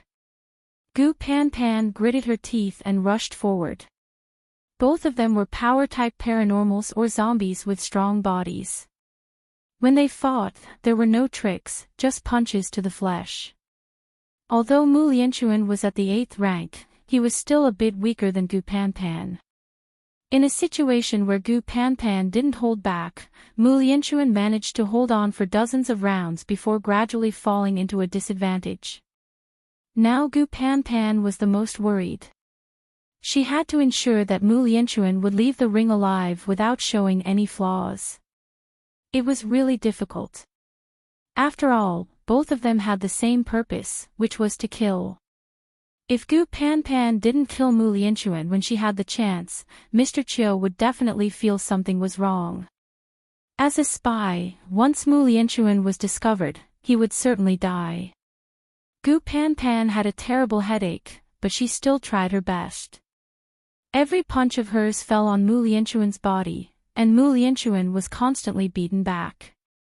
Gu Pan Pan's eyes were slightly apologetic. She grabbed Mu Lianchuan in the air, threw him to the ground, and gave him an elbow strike. Then she grabbed Mu Lianchuan's legs and spun, as if she was going to throw him to the ground again. At this time, Mu Lianchuan kicked hard, and Gu Pan Pan naturally let go of him. Mu Lianchuan fell out of the ring and fell heavily to the ground. This show should be very realistic, right? Gu Pan Pan breathed a sigh of relief, and then she heard Mr. Chiu say gloomily, "Continue." Gu Pan Pan's breath was stuck in her throat. She was originally a straightforward person, not good at acting. It was not easy for her to finish this show, and then she heard Mr. Chiu ask her to do it again. If it was possible, Gu Pan Pan wanted to go up and tear Mr. Chiu apart. She watched as Mu Lianchuan shakily crawled up from the ground and struggled to walk towards the stage. She felt a bit of heartache. Look at this pitiful look, the most important thing, he was one of their own people. Gu Pan Pan had no choice but to suppress the reluctance in her heart. She went up to grab Mu Lianchuan and beat him up. Everyone could hear the sound of bones breaking coming from Mu Lianchuan's body. It sounded very miserable, and Gu Pan Pan's hands were a little weak. Mu Lianchuan turned over with difficulty, and with an elbow strike, he temporarily forced Gu Pan Pan to retreat. At this time, he was facing Gu Pan Pan and Xiao Qing, and Mr. Chiu could not see his face. He gave Gu Pan Pan a look, and Gu Pan Pan instantly understood. The two of them reached a tacit understanding at this moment. Mu Lianchuan used all the strength in his body to charge at Gu Pan Pan, as if he wanted to fight to the death with her. Gu Pan Pan also threw a punch.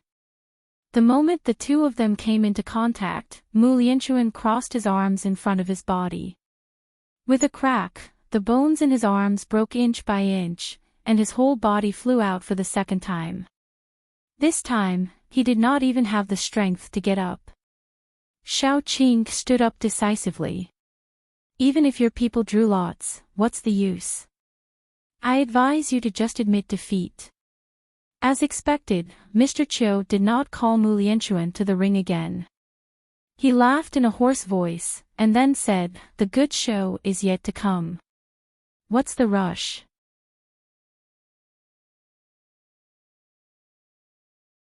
Chapter 675. Xiao Qing wasn't in a hurry. She knew very well that she and Mr. Chiu would definitely have a battle today.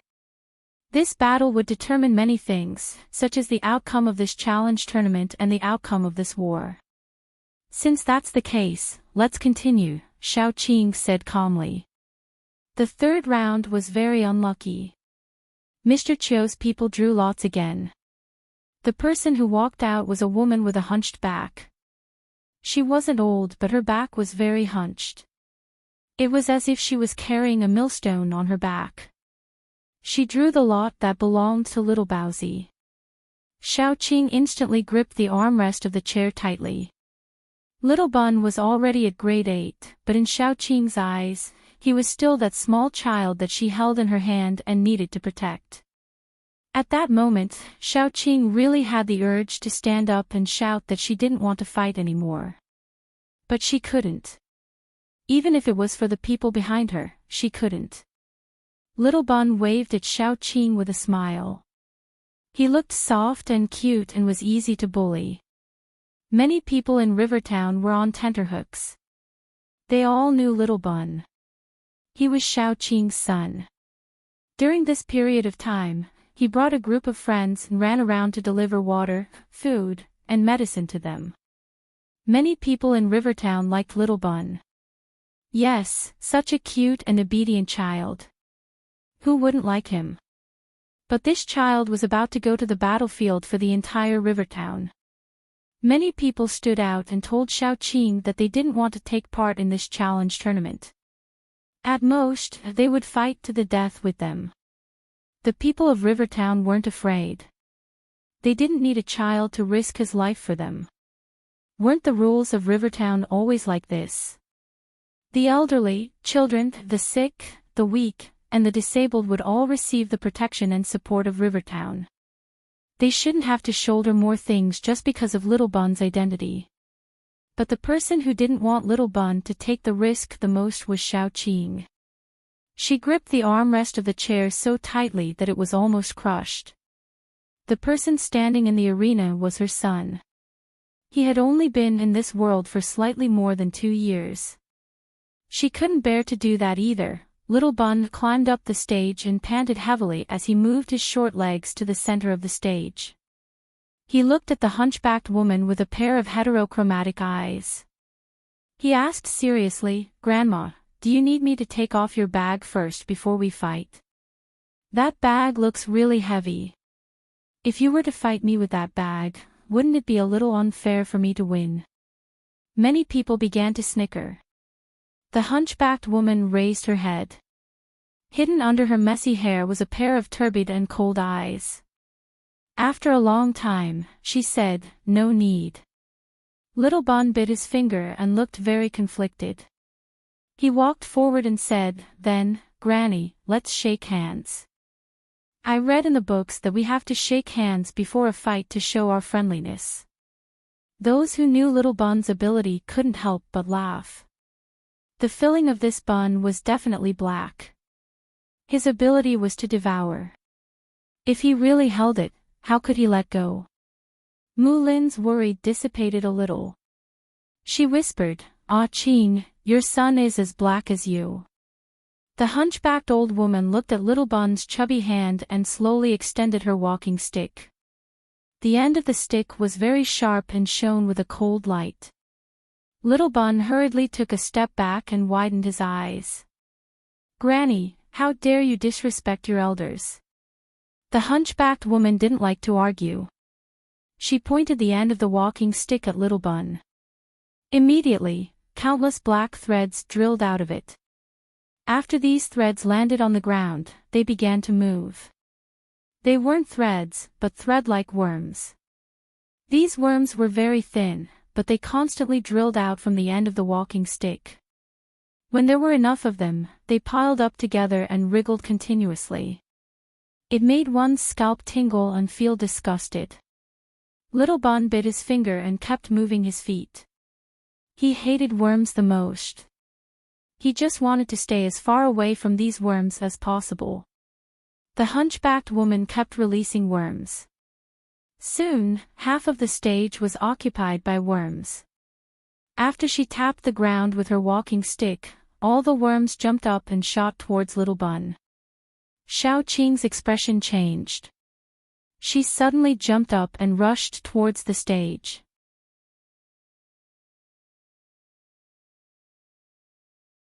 Chapter 676. How could Mr. Cho allow Xiaoqing to interfere? He quickly leaped up and the two of them began exchanging blows in the air above the arena. Behind Xiaoqing were countless vines, while behind Mr. Chiu were countless tentacles. The tentacles behind Mr. Chiu were different from Yin Ye's. His tentacles were densely packed with spots that looked extremely disgusting. The moment he collided with Xiaoqing, the spots opened. Only then did everyone realize that they weren't spots, but eyes. The densely packed eyeballs rolled around and stared intently at Xiaoqing. Just one look was enough to make one feel nauseous. Xiaoqing was momentarily dazed. She felt a densely packed voice in her mind, calling out her name one after another. There were voices of old people, children, men, and women. That voice seemed to be coming from a faraway place. It was endless. At this moment, Xiao Bai quickly appeared above Xiaoqing. Countless roots drooped down, enveloping Xiaoqing in the middle. The tentacles that Mr. Chiu had taken the opportunity to stab at her were blocked by the roots. Then, the roots were crushed. Xiao Bai's face turned pale. His roots were equivalent to his legs. If his roots were broken, it naturally meant that his legs were broken. It would be strange if he didn't feel pain. However, he didn't retreat. Instead, he closed his leaves and prepared to protect Xiaoqing again. Fortunately, Xiaoqing had already regained her senses. She hugged Xiao Bai and shot out all the vines around her, clashing with Mr. Chiu's tentacles. The two of them quickly retreated to completely dissipate the impact. However, Mr. Chiu had already achieved his goal. Xiaoqing didn't have the chance to help Little Bun. Then, the scene on the arena left everyone shocked. Mr. Chiu originally thought that Little Bun would have died on the spot, but when he looked down, he saw Little Bun clinging onto the hunchbacked woman's body. He let out a satisfied sigh. The old woman's entire body was trembling. Her clothes were slowly torn apart, revealing the bag on her back. The bag looked very disgusting. There were small holes on it, making it look like a honeycomb. All kinds of insects were crawling out of the holes, but these insects didn't harm Little Bun. Instead, they scattered in all directions. After a while, the hunchbacked woman twitched and turned to dust. Little Bun burped, his face flushed red. Devouring an expert of the same level was a very enjoyable thing for him. Just now, everyone was focused on Mr. Chiu and Xiaoqing. Only Mu Lin and a few others saw the entire process. Little Bun took out a red scorpion from his bosom. When the scorpion landed on the ground, the insects that were originally flying towards him all changed directions. Some of them even landed outside the arena. Little Bun took the opportunity to cling on to the hunchbacked woman. Although he was slightly injured, he directly devoured the hunchbacked woman alive. This scorpion was caught by Xiaoyu and the others. Originally, it was given to Qin Zishi. After Qin Zishi tamed it, she gave it to Little Bun. Little Bun didn't expect it to be so useful. That hunchbacked old woman was unlucky to have encountered her. Otherwise, Little Bun wouldn't have won so easily. He would have had to contend with her. Xiaoqing heaved a sigh of relief. She immediately rushed to the arena and carried her son back. She looked at Mr. Chiu coldly. "You have lost this round." Mr. Chiu was a little unhappy, but he still said, "We have lost." Although he didn't achieve what he had imagined, he had tested Xiaoqing's strength.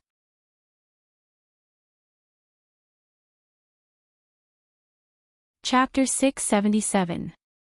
Xiaoqing's strength was a little stronger than he had imagined, but it was still within his control. Testing was mutual. Xiaoqing naturally also tested Mr. Chiu's strength. He was already at level 9. This knowledge made Xiaoqing's heart cold, but it was not to the extent of despair. As long as she wanted to, there was absolutely no problem for her to perish together with Mr. Chiu. In other words, the situation was still within her control. However, she did not want to die. Her son was still young. He had just had his own lovers, his own home, his own family and friends, and Jiang City. It's meaningless to continue fighting. We have won for 2 days in a row. You should be clear about the current situation. Let's have the last battle, Xiao Qing said faintly, it's just you and me. Let's have a life and death battle. It will save us so much time. The battle between the two of them could almost determine the outcome of this war. Because once they started fighting, it was almost a fight to the death, unless one of them retreated. However, Xiao Qing could not retreat. Jiang City was behind her. When it came to retreating, it was always a matter of retreating again and again. After retreating once, there would be a second time. Therefore, Xiao Qing would not retreat. And Mr. Chiu could not retreat either. If he retreated, this plan of besieging Jiang City would be a failure. Because they would definitely not have enough provisions.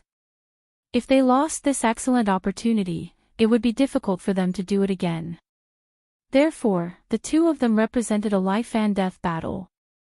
After Xiao Qing finished speaking, Mr. Chiu raised his head and looked at her. After a while, he said, "Okay."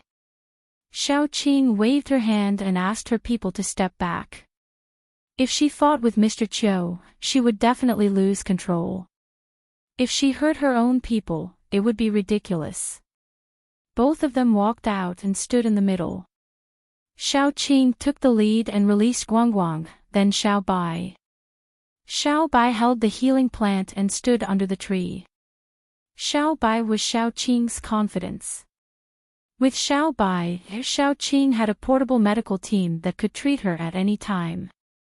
Otherwise, how could Xiao Qing have the confidence to fight with Mr. Chiu, who was at level 9?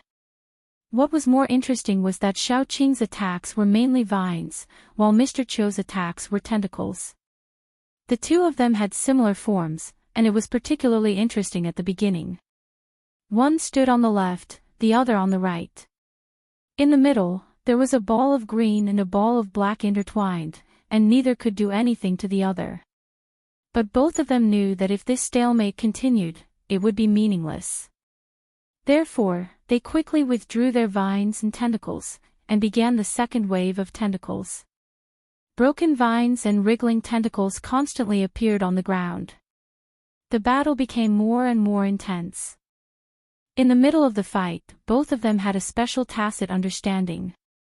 Xiao Qing withdrew all her vines, forming a layer of vine armor on her body. Mr. Chiu also withdrew his tentacles, protecting his vital parts. The two of them actually rushed to the center and started a hand-to-hand fight. Don't forget, Xiao Qing was a zombie. Her strongest point was actually her body, but no one had ever been able to make her give up her plants and engage in a hand-to-hand fight. And now this person appeared. Mr. Chiu's species was unknown, but during the fight, Xiao Qing could also be sure that his body was extraordinarily strong. The two of them kept attacking each other. Because of the two of them, the ground had neatly collapsed half a meter. Xiao Qing saw the opportunity and threw a punch at Mr. Chiu's heart. Mr. Chiu quickly raised his hand to block. The two of them went all out and collided together. Xiao Qing flew out and retreated a few steps before landing on the ground. Mr. Chiu stood in the same place without moving. About 2 seconds later, the cloak on his body cracked and shattered.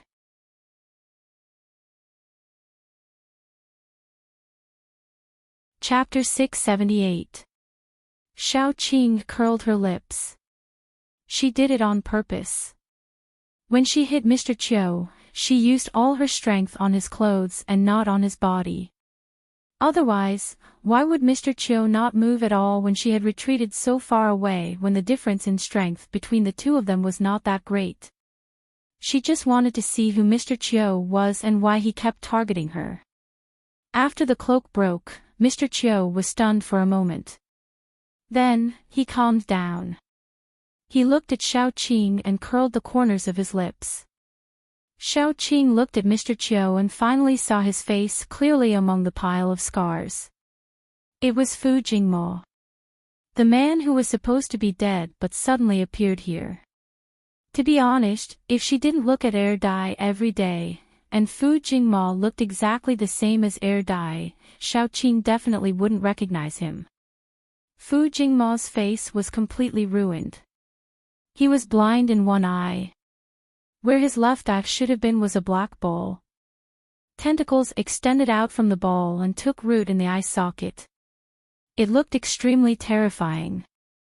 Half of his face was covered with centipede-like scars and blood-red bubbles. In some places, even his bones were exposed. However, the other half of his face was still intact. Fu Jingmo raised his hand and touched his face.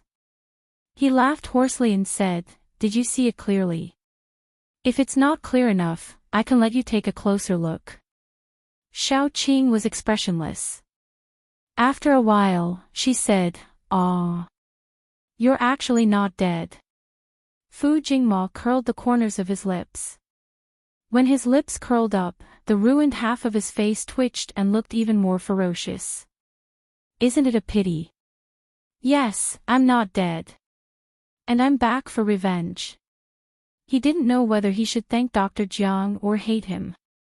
At that time, his neck was broken by Xiaoqing and he stopped breathing. He should have died, but at that time, his heart was still beating. The zombie blood on the ground entered his body and infected him. The paranormal who was cleaning the place dragged him out and threw him into the mass grave. Then, Dr. Jiang, who came out to look for experimental materials, picked him up and brought him back. It could be said that Professor Jiang was the one who turned him into what he was today. Professor Jiang was also the one who saved him.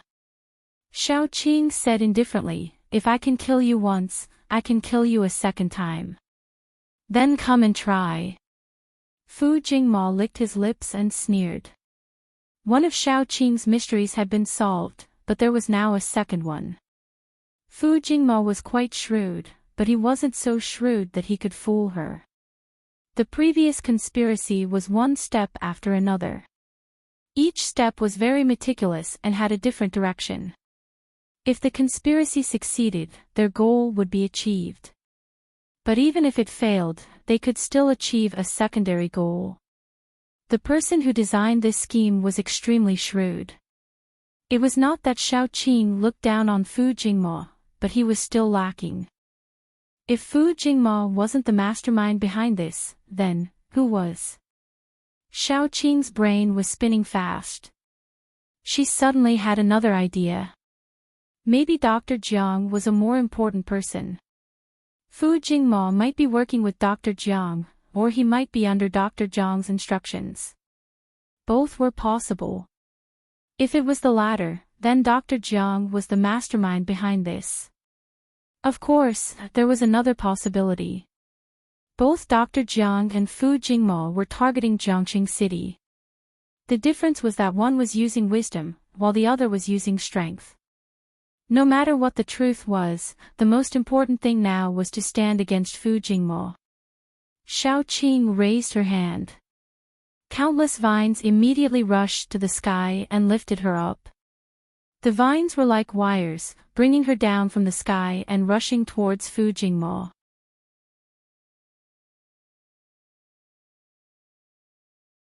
Chapter 679. Fu Jingmo also raised his hand, and all the eyes on his tentacles opened. The pale eyeballs were aimed at Xiaoqing. Xiaoqing was prepared this time, although she would not be affected again. She rushed towards Fu Jingmo, and the two of them collided.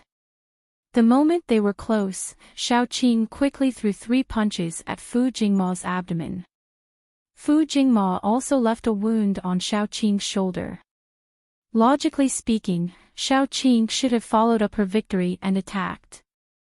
At the very least, she should have used up all her moves. However, she quickly retreated, and Fu Jingmo chased after her with a sinister smile. Xiaoqing's face was pale. As she retreated, she stomped her feet fiercely. The vines drilled out from the ground and formed a cage, temporarily trapping Fu Jingmo for a second. Taking advantage of this time, she retreated far away. Then, she steadily and accurately tore her sleeve, and used a dagger to cut off a piece of flesh from her shoulder. Before that piece of flesh landed on the ground, it turned into a pool of thick blood. What was even more frightening was that the wound was still infected, and it slowly turned black. Xiaoqing had always been ruthless to others, but she was even more ruthless to herself. She gritted her teeth and directly cut off her own arm from her shoulder. When that arm landed on the ground, it slowly turned into a pool of black pus at a speed visible to the naked eye. Fortunately, Xiaoqing's shoulder was not infected anymore. Xiaoqing's little face tensed up, and in an instant, he floated up. A ray of white light shone from his body, enveloping Xiaoqing. Naturally, no one outside could see that green water droplets kept falling from Xiao Bai's body. After the water droplets fell on Xiaoqing's body, small granulations started to grow from her severed arm. Not long after, Xiaoqing's arm grew out again. However, Xiao Bai's face turned incomparably pale in an instant. Furthermore, he lost a leaf, and fell weakly under the tree. Guang Guang immediately shook the leaf, and countless light spots merged into Xiao Bai's body, helping him recover. It seems that you do have some skills. Fu Jingma looked at Xiaoqing and said, "Continue." This time, when Xiaoqing looked at Fu Jingma, she was really a little fearful. The pustules on his body were not only ugly, but also poisonous. Xiaoqing only had 1 drop of the venom splattered on her wound, but she had to pay the price of losing an arm. This was simply troublesome because once Fu Jingma was injured, he would spray venom outwards. This was something that was impossible to guard against. She took a deep breath, and her gaze gradually calmed down. No matter how difficult it was, she still had to fight. Xiaoqing moved her shoulders, and once again instructed the vines to wrap around it. Just as Fu Jingma released his tentacles to tangle with the vines, Xiaoqing raised her hand again. A white light flashed past, and then Fu Jingma began to scream. Suddenly, countless spatial cracks appeared around his body. His tentacles happened to be in these spatial cracks, and they were instantly cut and shredded by the spatial cracks. Pieces of tentacles fell to the ground, and even more were directly swallowed by the spatial cracks. The tentacles that fell to the ground were still wriggling, and the eyes on them opened one by one, letting out blood-curdling screams. Those screams were not at the sound level, but at the spiritual level. Xiaoqing felt a headache coming on. After Fu Jingma's tentacles were cut, she looked at the blood that fell to the ground. The blood instantly corroded the ground, and she knew that her guess was right. He was most likely a poisonous person. Xiaoqing closed her palms, and those spatial cracks slowly approached Fu Jingma as her palms closed. Fu Jingma screamed in pain. The black pearl in his eye socket kept spinning, and the tentacles of the pearl drilled out of his eye socket, quickly forming a large black cocoon that wrapped around Fu Jingma. When the spatial cracks collided with the large black cocoon, they were actually unable to do anything to the large cocoon. Instead, the cocoon seemed to have absorbed some kind of energy, and slowly grew in size. When it grew to a certain size, the cocoon slowly cracked open, and a very strange creature emerged from within. This creature looked very much like a black, slippery worm, but there were countless tentacles on its body. It had a black bean-like eye on its head, which was exactly the same as the one in Fu Jingma's eyes. Its cracked mouth was filled with sharp teeth. But this was not the most important thing. The most important thing was that after it raised its head, there was a face underneath. It was Fu Jingma's face.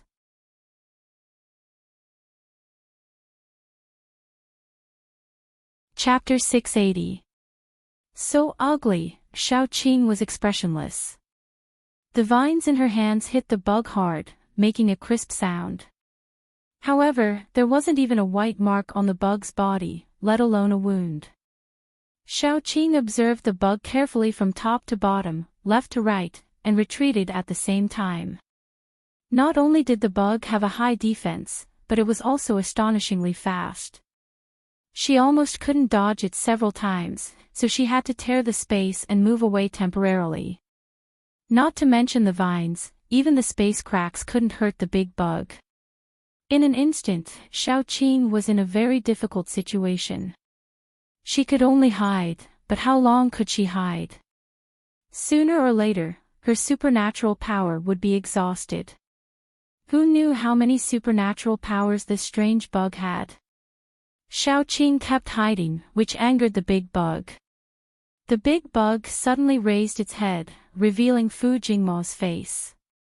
Fu Jingma opened his mouth and roared angrily. The roar was mixed with spiritual power. Xiaoqing's spiritual power wasn't strong. It could only be said that it was stronger than ordinary psychic ability users. The moment she was hit by the spiritual power, she fell into a short daze. The big bug took the opportunity to rush over. After Fu Jingma turned into a big bug, his defense and speed did increase a lot. However, his attacking methods were also simple. The poisonous bubbles on his body were gone, leaving only the tentacles behind him and the teeth in his mouth. After the big bug rushed over, it wrapped its tentacles around Xiaoqing and pulled her into its mouth. Xiaoqing woke up at this moment. The tentacles were very strong. She couldn't break free at all. In the end, she could only pull one hand out with difficulty. Then, the moment she entered the bug's mouth, she grabbed its upper jaw and used her foot to block its lower jaw. The bug's mouth was very strong. It kept trying to close and bite Xiaoqing's body. Xiaoqing struggled with difficulty. Even so, she still bent down little by little. After all, her strength was still a little weaker than this big bug. Moreover, her body was restrained, and she could only move one hand. She was very passive. Xiaoqing tried her best to search for any weak spots in the big worm's mouth. However, Xiaoqing did not find any weak spots. Instead, it reminded her of the human face below when the big worm raised its head. There was a type of spider called the human-faced arachnid. The human-faced arachnid's stomach had a face that looked like a human face. It was white and had 4 eyes.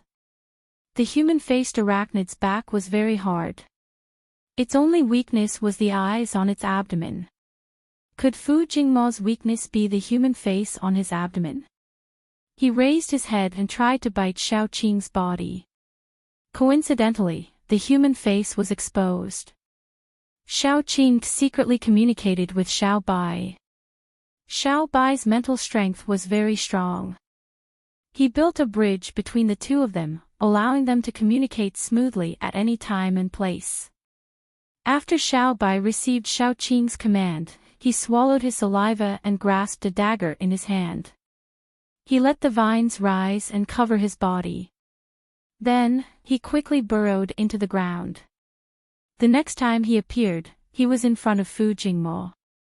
His appearance was too sudden. Not to mention the onlookers, even Fu Jingma did not notice him. Xiao Bai only had one chance to attack. He gritted his teeth and stabbed the dagger into Fu Jingma's destroyed black eyeball. He deliberately stabbed it deeper. If this was a human body, the dagger might have already stabbed into the brain. However, this was not a human body. It was a fat big worm. The big worm rolled around in pain. However, before he spat Xiaoqing out, his teeth bit down hard. Xiaoqing directly knelt in his mouth. Her knees were pierced by his lower teeth. Then, Xiaoqing was spat out. Xiao Bai was also swung out by his tail.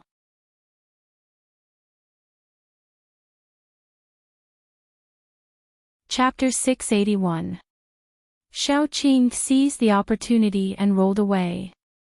Before the worm could land on her, she stabbed her fingers into Fu Jingma's black eyeball. The tentacles on the black ball danced crazily in the air.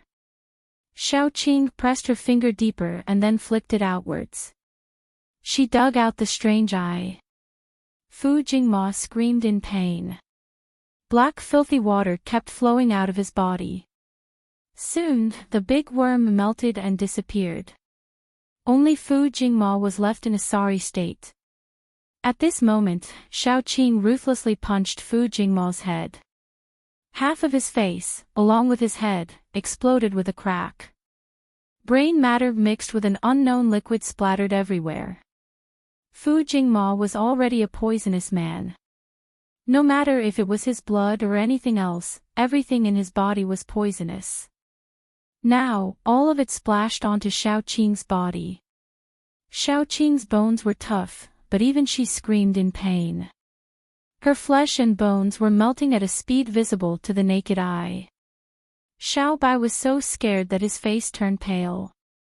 He was the first to rush up and carry Xiaoqing.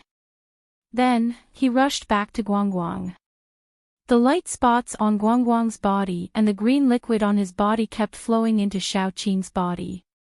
As everyone was paying attention to Xiaoqing, no one saw Fu Jingma, who only had half of his head left, crawl up with a sinister expression. The tentacles on his body all stretched out.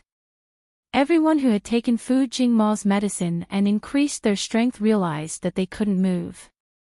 They could only watch as the tentacles pierced into their bodies. Within a few seconds, they were sucked dry. Those who had the right to use medicine to increase their strength were the higher-ups of the base. Hence, the remaining people were in a state of panic. They screamed and ran away from the corpses that had been sucked dry. It was as if they were afraid that it would be contagious. Xiaoqing's face was pale. Her flesh and blood were constantly being corroded. Then, new flesh and blood grew out because of Xiaobai's treatment. However, this alone wasn't enough because the poison still existed in her body. This was only treating the symptoms and not the root cause. Xiaoqing turned her head with much difficulty and saw that half of Fu Jingma's head was slowly growing after he had consumed many people. Fu Jingma's face was ferocious. Xiaoqing was severely injured and the others were no match for him. Jiang City was about to be destroyed by him. He would personally kill Yan Qiue, Little Bun, her men, and everyone close to her in front of Xiaoqing. Moreover, he was going to ravage Xiaoqing in front of Fu Jingshan.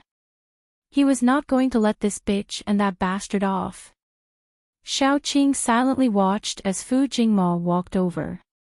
She was already prepared to perish together with Fu Jingma, but she felt sorry for Xiaobai. He had just seen the light of day, but he had to die with her. She thought too highly of herself. She thought that she could give Xiaobai a good life, but she ended up harming him. Gu Panpan was the first to rush forward. However, in front of Fu Jingma who had recovered and increased his strength, she was really vulnerable. Fortunately, Fu Jingma didn't plan to kill Gu Panpan first. He planned to capture Gu Panpan and the others and kill them one by one in front of Xiaoqing. He wanted her to experience that kind of despair and helplessness. It was also because of this reason that Fu Jingma, who was standing in front of Xiaoqing, didn't manage to kill a single person despite being blocked by countless people. The people of Rivertown rushed over spontaneously, wanting to form a human wall for Xiaoqing. However, Xiaoqing stopped them. "Don't move." Xiaoqing's words were forbidden in Jiang City. Hence, they instinctively stopped in their tracks. By the time they reacted, Fu Jingma had already walked in front of Xiaoqing.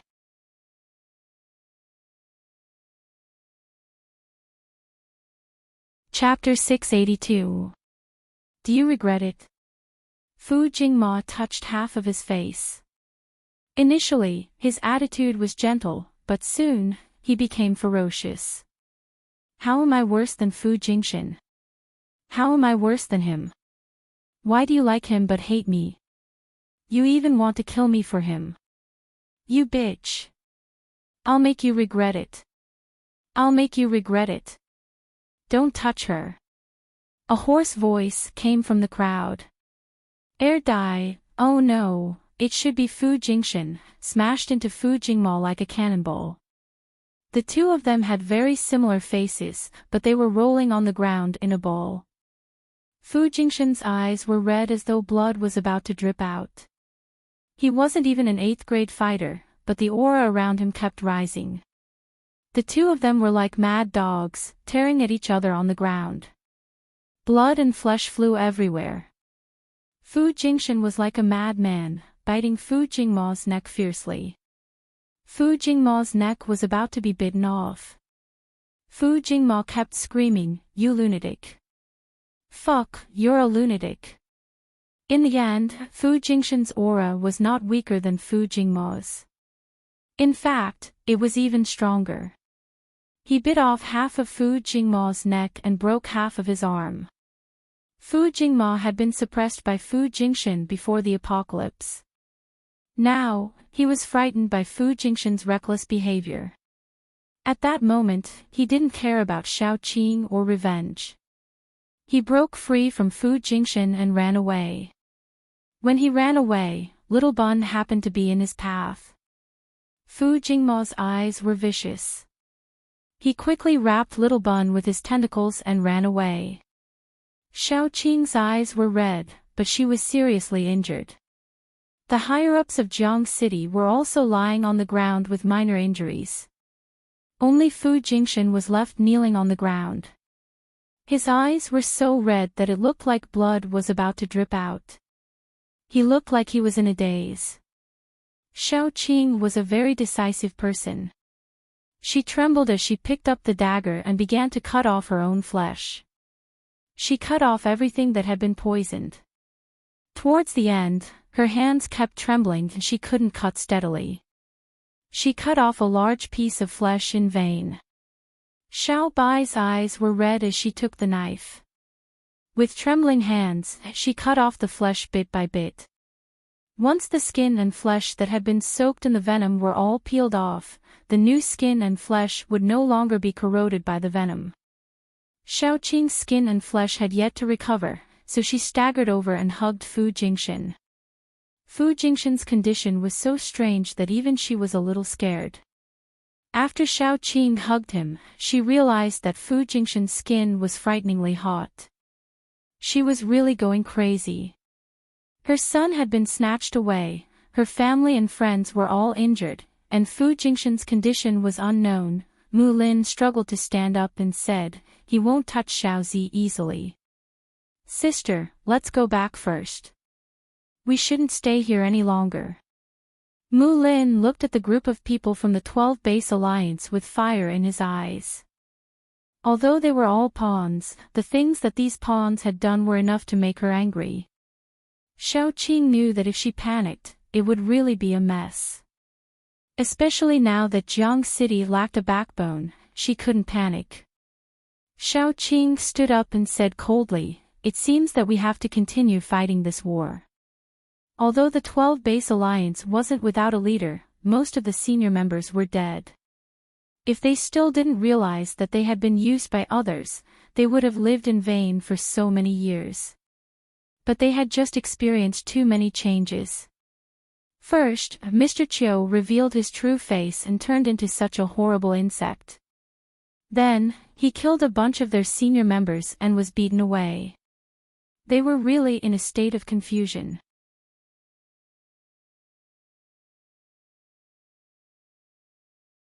Chapter 683. But when they heard whether they should continue the war or not, they reacted quickly. Fuck, what was the point of continuing the war? Their greed had not only provoked a terrifying existence like Mr. Chiu, but they had also offended Jiang City. Now, most of the higher-ups on their side were dead. Although a group of higher-ups in Jiang City were also injured, they still had the ability to fight. If they went up now, wouldn't they be courting death? After a short discussion, one of the surviving higher-ups immediately stood up and said, "Actually, this is all a misunderstanding. You saw it too. Mr. Chiu made use of us. We also suffered heavy casualties. Why don't we settle this now? Xiaoqing knew that Jiang City was not suitable for another war now. She waved her hand and the people of Jiang City returned to Jiang City like a tide. Xiaoqing directly carried Fu Jingshan because she realized that Fu Jingshan was now in a coma. Although his eyes were open, he had already lost consciousness. After everyone returned to Jiang City, Xiaobai became the busiest one. This was because too many people were injured and those who were injured were the higher-ups. Although Jiang City had rules and discipline and even in such a situation, there wasn't any chaos, everyone was still terrified. Only by treating these higher-ups could they take care of the overall situation. Xiaoqing carried Fu Jingshan into the house. During the day, because Fu Jingshan's condition had not been good for the past 2 days, they did not bring him along when they went to battle. But at the last moment, Fu Jingshan appeared and he was in such a state. Xiaoqing reflected deeply on what she had done during this period and could not help but feel guilty. Yan Qiua and Yin Ye's injuries were not serious and they quickly came over. You too, take a look at him. How is he? Xiaoqing suppressed the uneasiness and worry in her heart and asked.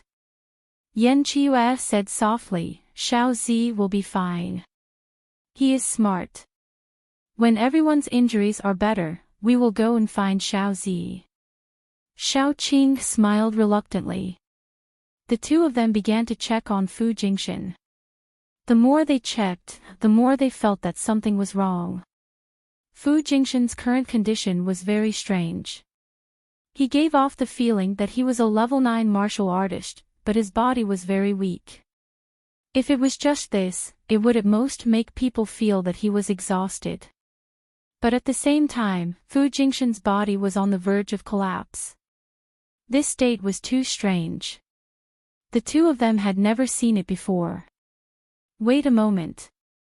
Let's check again. The two of them were busy and started the second check. This time, it was more detailed. Halfway through the check, Xiaobai walked in with a tired face. Sister, it's done. After he walked over, he said curiously. There is a very special force in his body. Xiaoqing, who was about to ask about the other people's conditions, quickly asked, what force? Xiaobai said seriously, Sister, I am at level 9, which is also the highest level among all the plants. There are other plants at the same level as me, but I am the king of all the mutant plants. My position is irreplaceable. Although I don't know how I became the king, there will definitely be a zombie emperor among the zombies. He should be the most special existence and the most likely to become a zombie emperor. But according to the last time I saw him, his strength was not progressing very fast and he was still a long way from becoming a zombie emperor. But just now, he suddenly soared to level 9 and became the emperor of the zombies. His condition is very strange, just like when I fused with him. Xiaobai pointed at the roots of his lower body and said. Fu Jingshan was indeed different from others from the beginning. When he was still an ordinary zombie, his intelligence was far superior to other zombies. And every time he broke through, he was different. Could it be that Fu Jingshan was really destined to be a zombie emperor? Xiaoqing was very anxious. Is his condition good or bad? Xiaobai frowned, then he said, it's bad. Strength needs to be increased step by step. I don't know what method he used to break through to 9th rank, but it's clear that this method is very harmful to his body. If we don't solve this problem, he will die.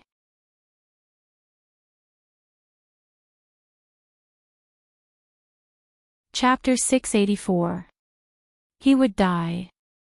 These words kept echoing in Xiaoqing's mind. Xiaoqing had never thought that Dai would die. And Fu Jingshan, she had been avoiding things recently. She had thought that if Dai remembered everything and wanted to leave her, she would do whatever it took to keep Dai. But what if Dai became two people? This change was beyond her imagination. She was at a loss. In addition, she had been busy recently, so she had neglected many things.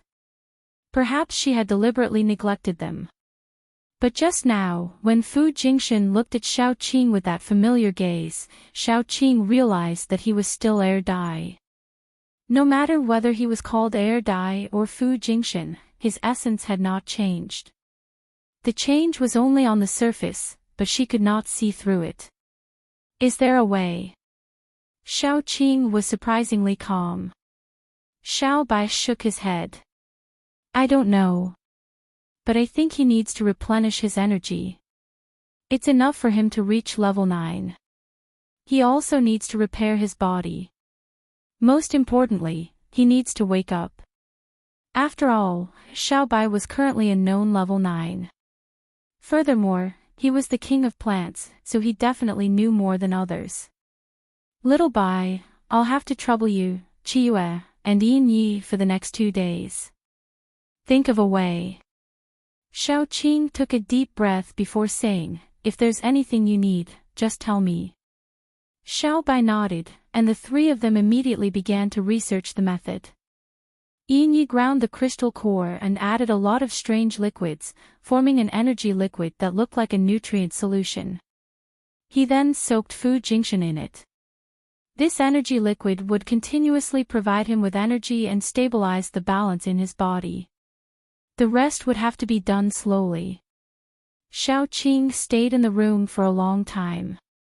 Only when Mu Lin came in to remind her did she slowly walk out. Jiangqing was now in a state of chaos.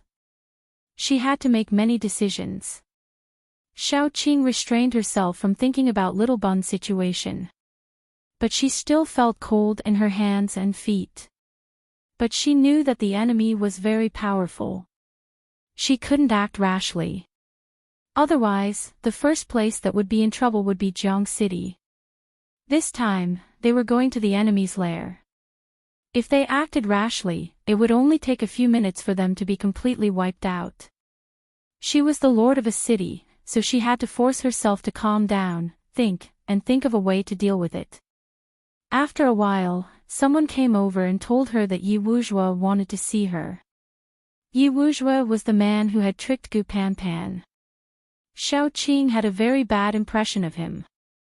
After finishing the last stroke, Xiao Qing said, "Let him in." The door opened and Gu Panpan walked in with Yi Wuzhua. She really carried him in.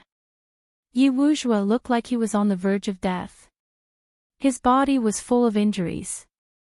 Gu Panpan threw him on the ground and said, "Sister, if he does anything strange, you can kill him directly. I'll go out first." After Gu Panpan left, Xiao Qing asked, "Why are you looking for me?" Yi Wuzhua panted for a long time before he recovered a bit of his strength. He said softly, "Mr. Qiu can control us. That's why he asked me to be a spy. Pan Pan is a soft-hearted woman. I can see clearly that she can't bear to kill me. I beg the lord of the city to give me a quick death. To the outside world, I'll say that I pretended to have something to say to you and wanted to assassinate you. This way, Pan Pan will hate me even more and won't care about my death." His words were clear. Slowly, one could see that he was a person with a good personality. Xiao Qing put down the pen and asked, "Why?" Yi Wuzhua laughed and said, "My father died. My family was poor, but my mother worked hard to support my education. When I went to university, I couldn't pay the tuition fees. My relatives stayed away from me, and no one was willing to help. My mother sold her blood behind my back. When I was in my 2nd year, I found out that she was in the late stages of AIDS. Isn't that melodramatic? I had no choice. I went out to find a job, but I couldn't find one.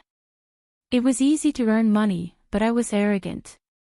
I relied on my face to make a living, but I didn't want to be a prostitute. Later, because I didn't want to sleep with someone, my legs were broken. The day before the apocalypse, my mother hanged herself at home because she didn't want to be a burden to me. At that time, I was filled with hatred. I even thought that if my mother had committed suicide a day later, or if I was at home at that time, she wouldn't have died. Even if she had become a zombie, I was willing to take care of her.